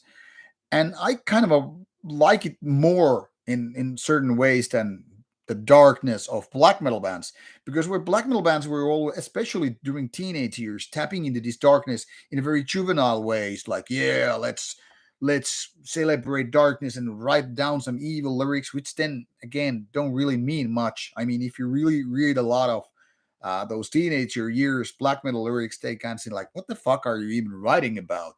These might sound cool to a person who is 15 or maximum 20 years of age, but a lot of that shit is just bullshit. But when you're reading about some tragedy by a 30 or 40-year-old guy, it's a whole different spectrum. So they're real life tragedies, which can be really dark and fucking horrible stuff, versus the juvenile stories. Yeah, let's forward evil into the realm of fucking winter. Really? Come on. And then you're reading about some real life, I don't know, grievances. Maybe someone lost a child and had to bury it. That's some so much deeper and darker topics than just some, I don't know, fantasy stuff, what is very much present in black metal. Don't get me wrong, I do, and in a way, live and breathe of different kind of black metal things in my life. But I also think black metal is, for that reason, the most pretentious genre of everything. I mean, it's more believable to read some power metal lyrics about unicorns and dragons than to read a lot about black metal stuff, which is very paradox kind of a thing for me because I do love black metal and I write personal black metal lyrics myself. And I always have to justify, what if I'm writing these lyrics? Do they make fucking sense? And if I have to explain them to someone, I have to be ready to explain them in a way that it makes some sense. And a lot of black metal lyrics don't make much sense to me. I know this is not something you probably wanted to hear, but I want to just explain it in a way that you can hopefully understand my point here.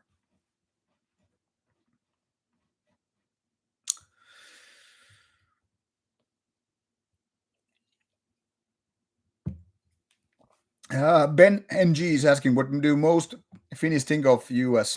I think most Finnish people are thinking of US that everything is bigger in the United States of America, for better and worse.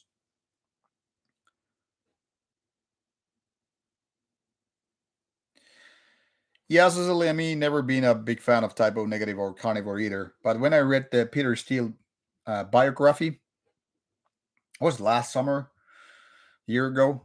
Then I went through the whole discography of both Typo Negative and Carnivore, and there were some better songs.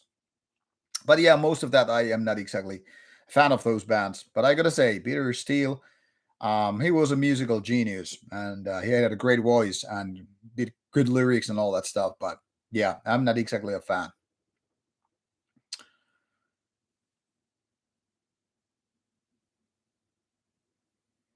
Sorry to hear about you breaking up with your girlfriend. Yeah, I can understand those kind of situations being quite shitty.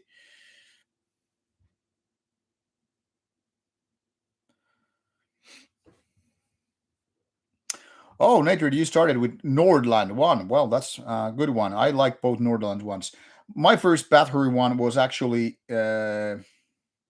one of those two battery compilations, whatever they are called.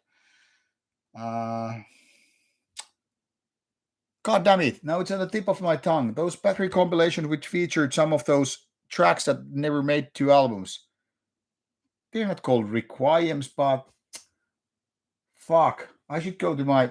Well, why bother going to the CD shelf? Jubileums, I think they were called. So especially Battery Jubileum 1 or 2, they have great tracks which are not present on those albums. So they're really good ones. That's why I have them on CD, because back in the days I just had to have those songs even though they were not on CDs. I mean, I'm talking about albums like um fuck. I'm thinking of this one particular Battery song which is on those Jubileum compilations.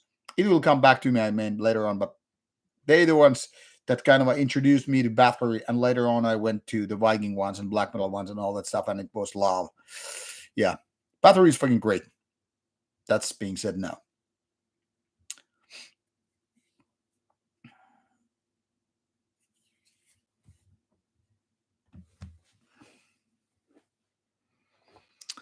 Hermiseria, I probably already answered a lot of those things before seeing your question with my previous take.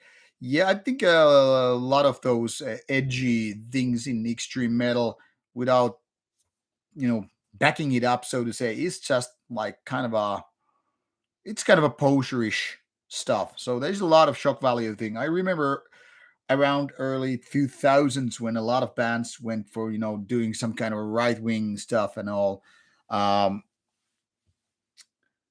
for the albums, even though they were not political bands, just for the shock value. And that sounded so ridiculous back in the days. Nowadays it sounds ridiculous, but also like harmful to those bands.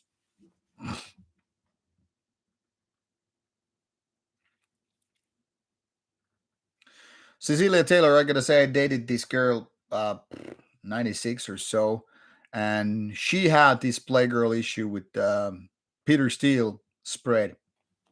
Impressive.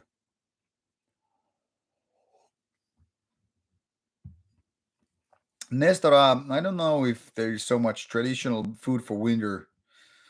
Not the best kind of ones, anyway. Um, I don't know if there's any certain.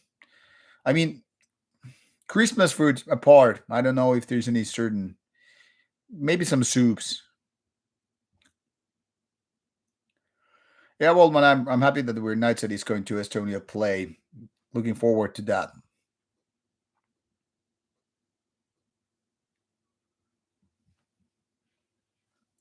Yes, Jack, the Shades of God is the album where As I Die is the last track, the third album. And that album has some couple of two others good songs, but mostly it's a little bit hit and miss.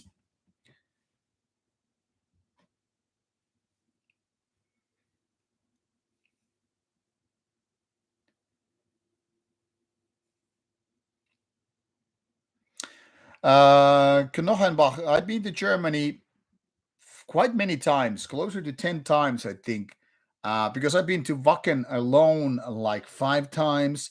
On top of that, I've been to Berlin for a whole week. I've been to road trip to German, seeing Hamburg and Wolfsburg and some other places.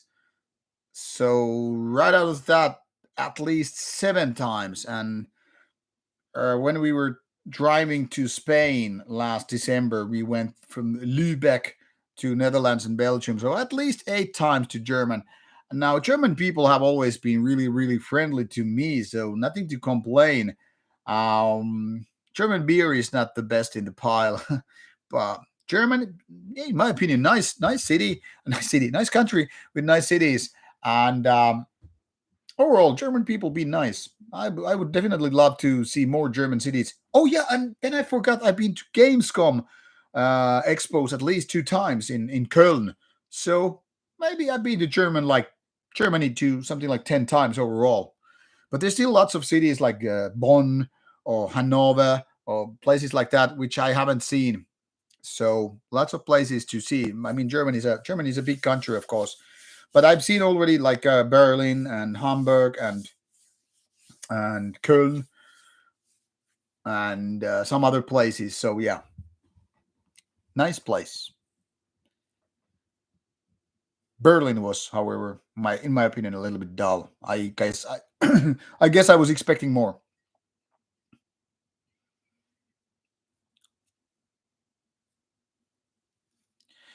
Yeah, Benji, I think Believe in Nothing is one of the better ones. But my favorite Paradise Lost albums must be In Requiem and 1 Second. Actually, there is certain kind of a permeating darkness, which is just wow, and good lyrics.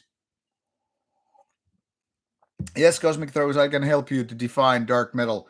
I think there are quite a few bands that are good examples of dark metal. Bethlehem was one of them, definitely. But for example, that Mustan Kun Lapset would be a good example of dark metal. So kind of a similar to black metal, but definitely different feeling. Some of the atmospheric black metal bands or albums would be kind of overlapping with dark metal. Dark metal is in my opinion anyway, kind of a missing link between certain melodic death metal or melodic metal and black metal, leaning towards the darker aspects of black metal, but not necessarily so much with the shrieky vocals and definitely different kind of lyrical output, yet at the same time not exactly so death metal or melodic death metal influences. So I would box it in between the more atmospheric black metal ones and melodic death metal ones, and that's roughly where dark metal is taking place.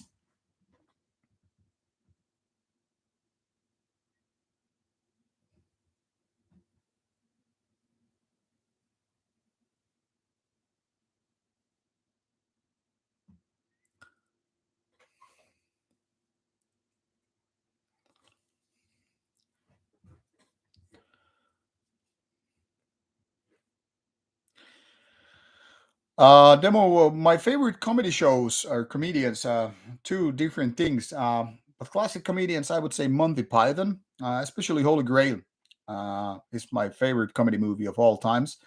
Nowadays, favorite comedians come from more from the stand-up comedy side, so they would be some of the ones that I would say, like Anthony Jeselnik or Jim Jefferies.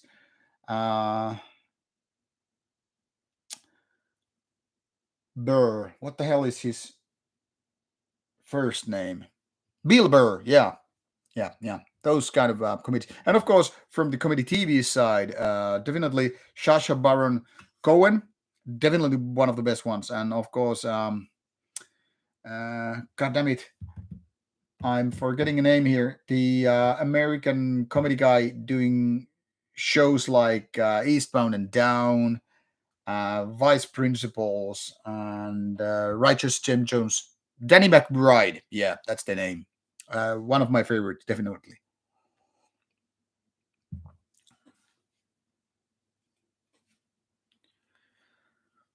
Herr Misery, I can't say I know Los Males del Mundo, but yeah, sounds like the kind of topics that I would probably like. Yes, Waldman, Jubiloons, good ones.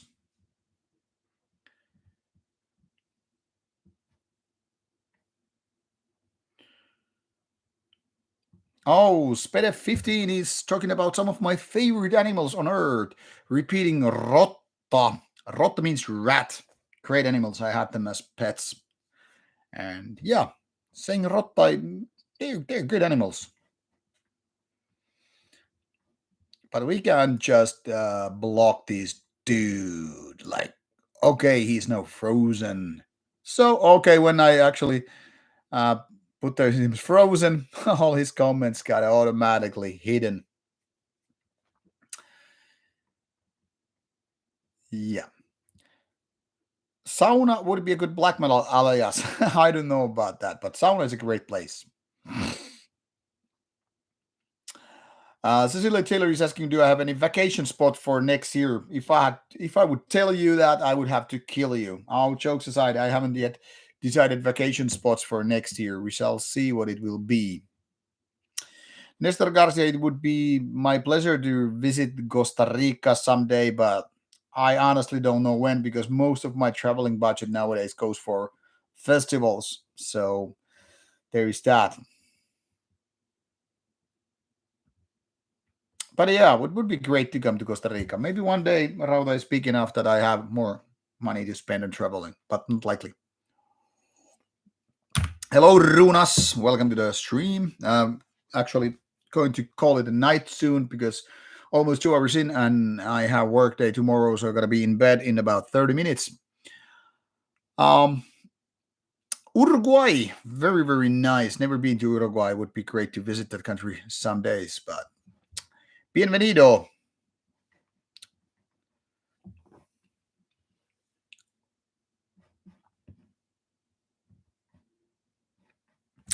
Yeah, checked out. I didn't like 1 second when it came out. That and host were just like too far away from me. I remember even thinking like host is like a poor man's version of Depeche Mode back in the days, but nowadays I kind of like it. And 1 second is so much darker these days than how it was back in the days. But I pretty much stopped with Draconian Times only to refound refined Paradise Lost about 10 years later. So there was this gap from 1996 to roughly 2007 when I wasn't listening to Paradise Lost at all. I was just mainly focusing on death metal, black metal, thrash metal. But at some point in 2007, I just like rediscovered Paradise Lost. I decided to go for their albums, which I had missed during 10 years, and I was like, these are fantastic. The self-titled one, Believe in Nothing, bunch of albums, and nowadays I have most Paradise albums in my collection. I think it's a great one, and I will definitely revisit the whole discography and do another video of that later on. I did quite early on a Paradise Lost video, maybe 2017 for Rauta, but I will do another one with more lyrics and other topics mentioned when I get that far. But this is going through alphabetical order in my record collection, and I'm still in letter A, so don't expect that to happen anytime soon. Yeah, Waldman, glad that you liked my definition of dark metal. I'm not saying it's any kind of a official definition. It's just how I feel about it. And welcome, Hakis. Nice to have you here. Yeah, Demos Eastbound and Down is so brilliant show. It's one of my favorite comedy shows of all time.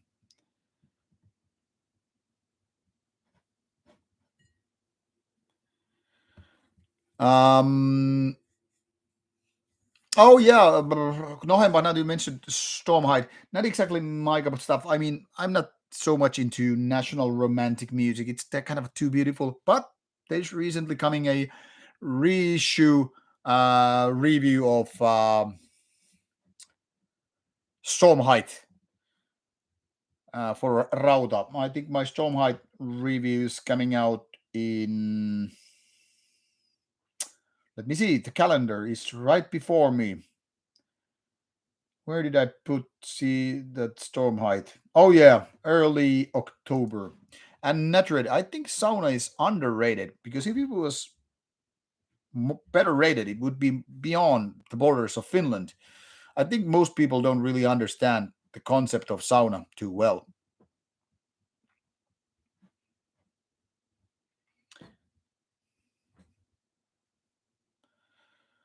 Thank you, Cosmic Throws. Thank you for your time and have a good day. You too.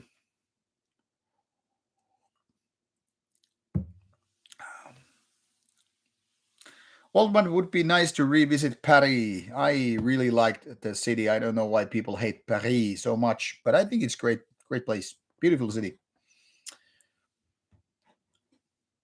Oh, traditional empanadas of Argentina. I think they must be great.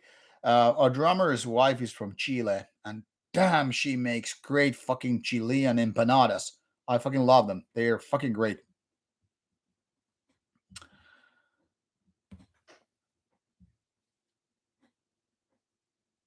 Cecilia Taylor, I don't think most people in Finland know Russian. I mean, the language at all. Maybe they know a couple of words like spasiba or privyat.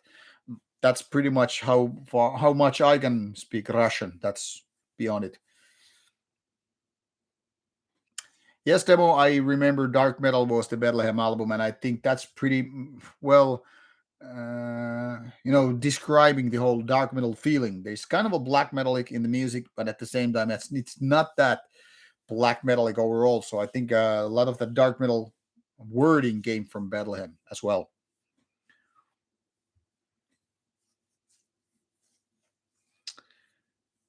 Benji, it would be my absolute pleasure to play in MDF in future, but I don't know. Maybe we're too small or too forgotten a band at the moment to be booked in those kind of festivals. But we hope that that will change later on.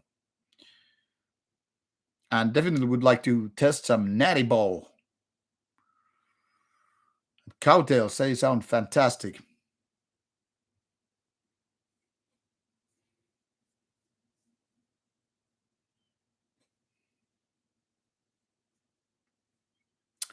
Well, yeah, Herr Miseria, I think most Finnish people kind of dislike Russian as language, as well as culture after Winter War, and this Ukrainian war has only enforced people to enforce is the wrong word, but has made people dislike Russian even more. Next guy is asking, do I have a favorite Scotch? Yes, and it's Lafroig. Lafroig is a perfect balance between, in my opinion, peatiness and smokiness.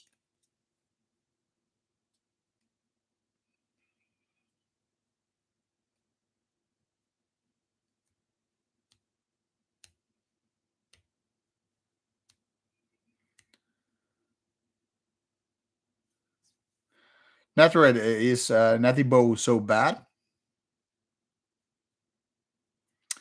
Cameron, I gotta say, I don't really know a lot of Chilean bands. I have gone through some over the years, but nothing that I recall being particularly good. So, unfortunately, no.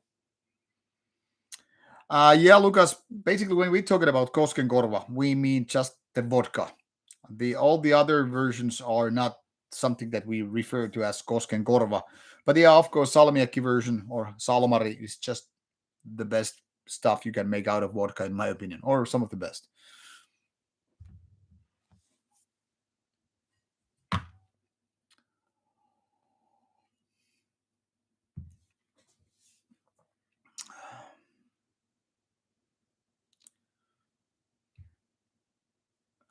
That's a really good question by Gary Duffy about Sisu. Now, one way to put Sisu in a very, very brief way is just to have guts to do something, like as certain kind of a, not bravery, but more like willpower.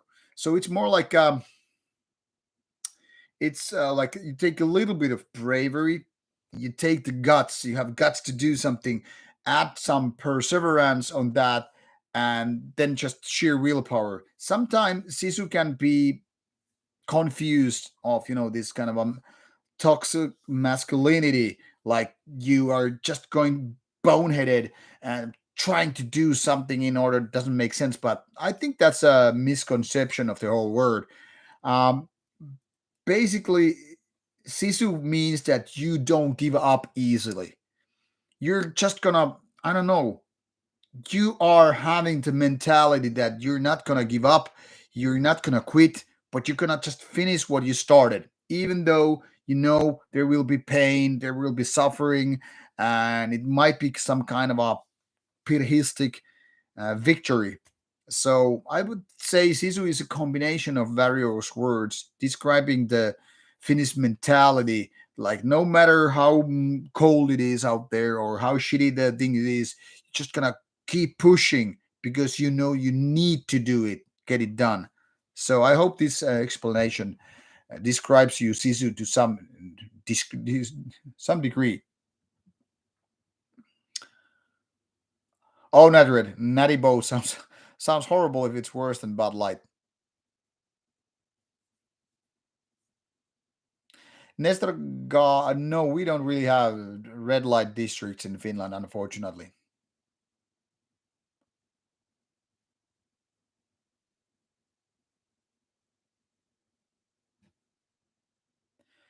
Now I gotta say I don't know what's Ushanka. So no. Uh Two up. I've been three times to Rammstein concerts. First time 2005. That's when I became a fan. Then another time in early 2010, which was an indoor concert, and the last time was I think just before COVID, 2019 or so. And so yeah, I reviewed two Rammstein concerts, and I really think it's probably the best metal band, live band ever. Demo. Now actually never cared much for RAC. It's not the type of rock and roll music. When I go for rock and roll music, I want, I don't know, maybe in general better singing and all that stuff. Most rock and roll music don't really do much of a thing for me. But if I would go to some kind of a, I don't know, classic rock, maybe I would listen to something like Rolling Stones or whatever.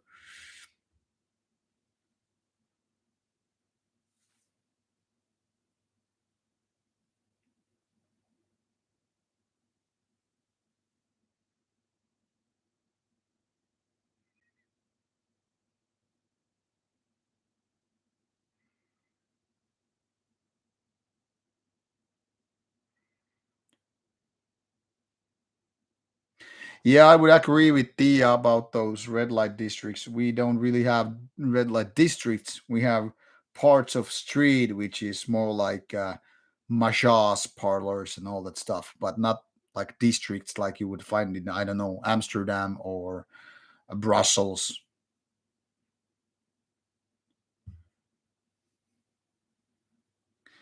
I gotta say, Blue Moon is the type of beer that didn't really go too well for me. Thank you, kiitos Abysik, hyvää yötä, Jeesus myötä. Oh, jokes aside, sleep well. Thank you.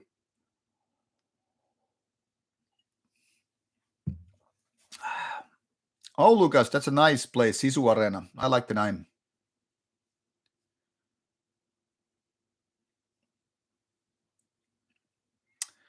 Nestor, do I have a national favorite national dish in Finland? Nope. I think most Finnish food is quite boring, to be honest.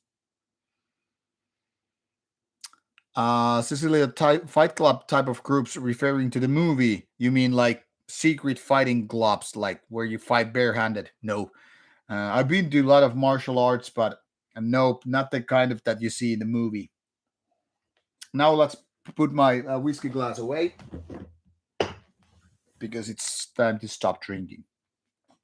Meaning, I have to go in about 10 minutes. Then I really need to get prepared to hit the sack, that is, get some sleep.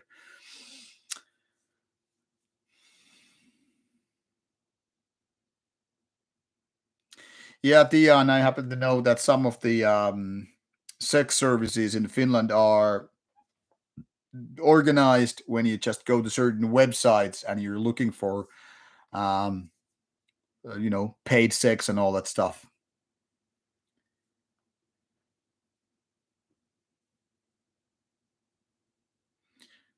Flying dog. That sounds familiar. Is it that with the kind of a goofy drawn dogs on the what do you have on the bottle? The stickers and all that stuff. If that's not flying dog, I think I have had a few, and I remember them being good beers. At least the IPAs. Maybe I'm confusing the name with something else, but I think it was flying dog.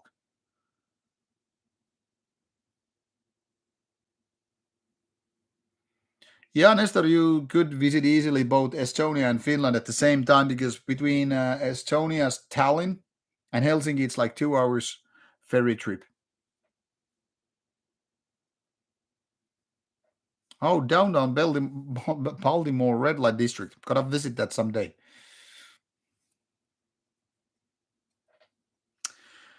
Knochenbach, my favorite Finnish beer brand. God damn it! I just had one of those cans here. Where did I put it? Um, I just had it here. Probably took it inside already, inside the house. But my favorite Finnish beer brand is Cool Head. The name is not that good, Cool Head, but they make so good sour beers and other IPAs, whatever. So yeah, the big beer ones in Finland are quite boring, quite typical Heineken copies or whatever you want to call them, lager beers. But those Finnish craft beer brands are really good.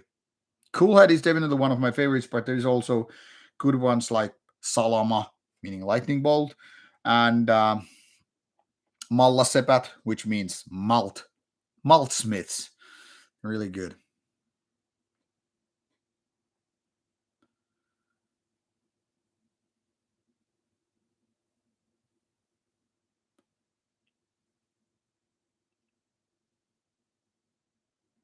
No, demo, I'm not smoking anything.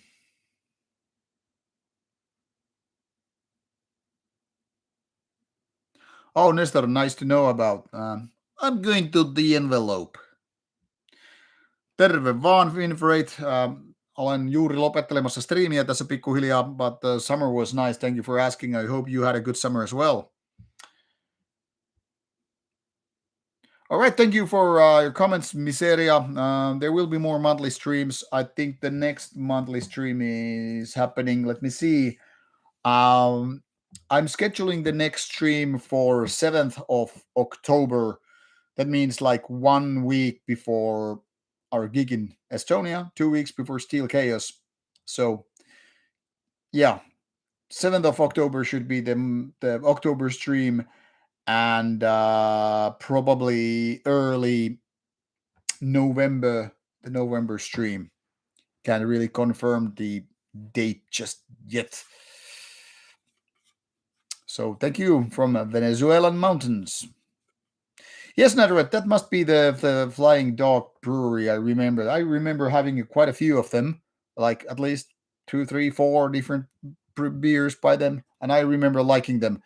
I think they had some quite strong, quite hoppy IPAs and whatnot.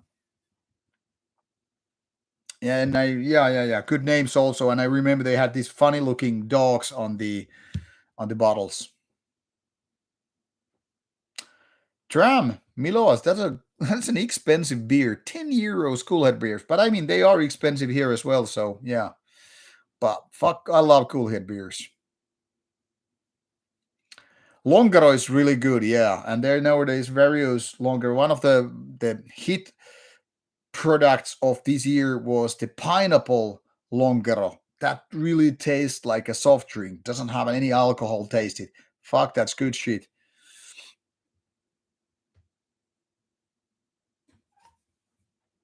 It's weird that Longaro is not that common outside Finland because it's been here for I think something like 70 years. I think it was released in 1952 or so. Anyway, a long time ago.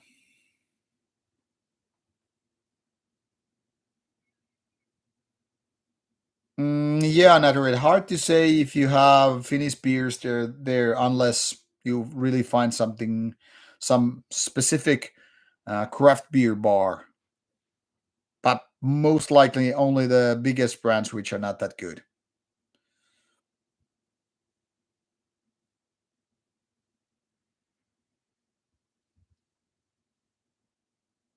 Yes, very strong and very hoppy. Yes, Natural. That's the way I like it. Much like me. Very strong and very fucking happy. That's the Rauta style. Rauta beer should be something like very hoppy, very happy, and very strong. Yeah. Thank you, Cecilia. Nice to hear that you like these streams. So be sure to book that spa with Neofolk with you and me. Can't say I know the They Talk Suomi channel. Nope. Oh, Milos, you're lucky to have a person to have Finland stuff, Finnish stuff for you. Nice, nice one. Yes, Tia, definitely. Pineapple longer is really like the kind of a kid kind of stuff. Really great stuff, in my opinion. I mean, I don't usually go for too sweet stuff, but yeah, that pineapple longer is so good.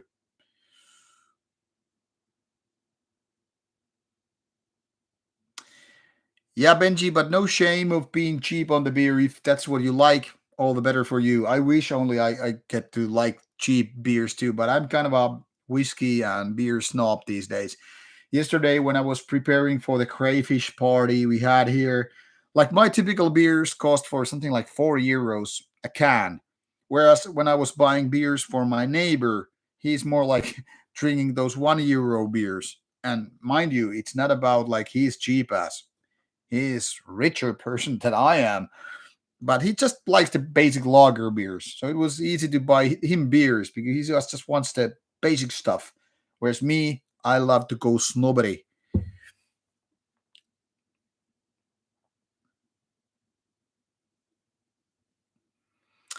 Yeah, Natred, you should definitely do your own import store. And if you're doing that, let me help you.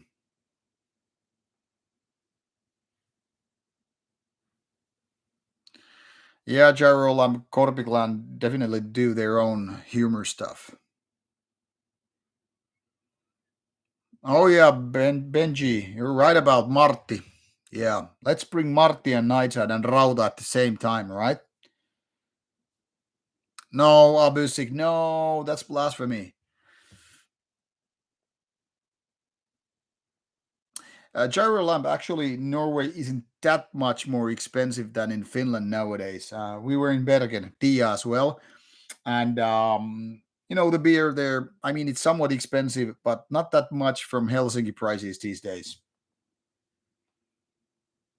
Now, Nestor Garcia, would I like to do a Sodom one day? You mean a second one? Because I already did a Sodom interview around 2019. It was pretty cool in my opinion because Dome Angel Ripper offering me a cigarette and whiskey and coke.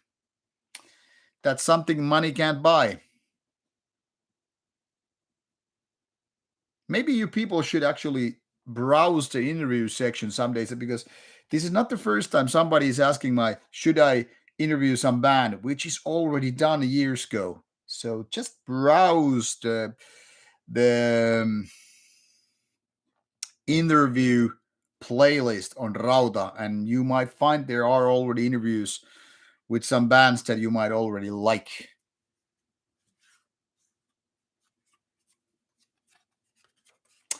Naturally, let me think about it. Perkele. Well, Sisu, Horna, um, something like that line. But I would say definitely something R. That's why we had Rauta. That's why we had Perkele. That's why we have Horna. Um, word like Sarvi. Sarvi. Horn.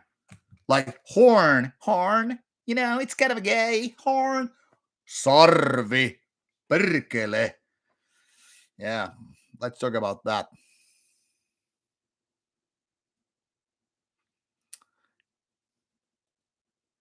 Oh no, Marty monthly stream. No fucking way. That's a horrible idea.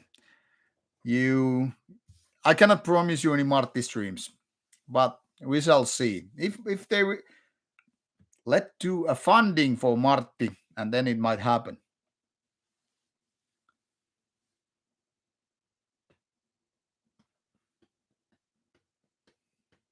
Yes, Benji, that's a good idea for Marty stuff. Yeah, Ascended, of course. We're going to Steelfest 24. Lucas, we're talking about Nightside patches with the label. Might be happening, but can't say for sure yet. Nestor Perkele means it's an originally Baltic god of thunder, kind of a Baltic Thor, if you want to describe it like that. But Perkele is also a cursing word, something like you could say son of a bitch. So Perkele is basically kind of a common swearing word, but literally it's a Baltic god of thunder. Well, let's make like what do you have, these GoFundMe kind of a thing. Let's make a some kind of I don't know, kickstart project for Marty stream, and then it might happen. I don't know where the money will be spent, but somewhere. Booze.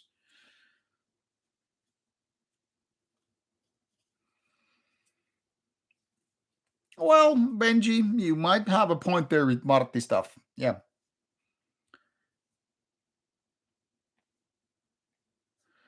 Demo, you mean whose alias? Mine? Serpent.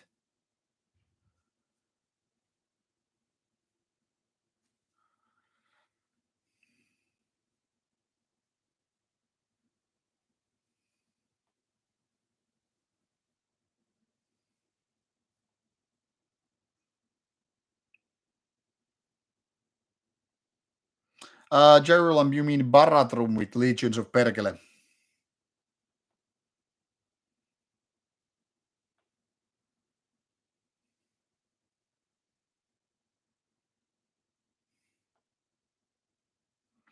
Demo, god damn it, you haven't heard Nightside. I'm gonna link it to you.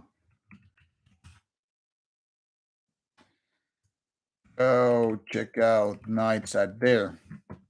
Nightside is also available on Spotify, at least, maybe other streaming services as well. And in case you want physical copy, I have some demo CDs left, and also demo 1997 and demo 2023 on tape. So let me just know. You might like if you like 1990s black metal, you don't mind a little bit of melodics, you don't mind fast tempo, you don't mind a little bit keyboards, you might just like Nightside. I don't know. I don't want to oversell my own band, because who I am to tell what you should like. I'm just saying that Nightside is very, very 1990s band, because yes, I do sing on the demo 1997. Yep. I joined the band in fall 1996, whereas the band was founded in early months of 1996. So I'm the original vocalist of Nightside, yeah. And Annihilators is the other band of mine, which I started in 1999. Well, yeah, you live and learn.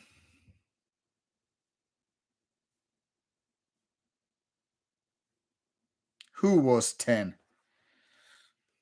10 years old, I mean.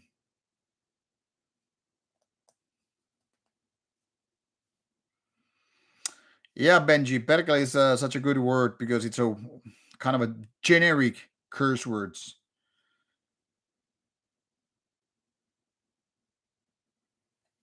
Yeah, I think naturally you have something of a good idea right there going on.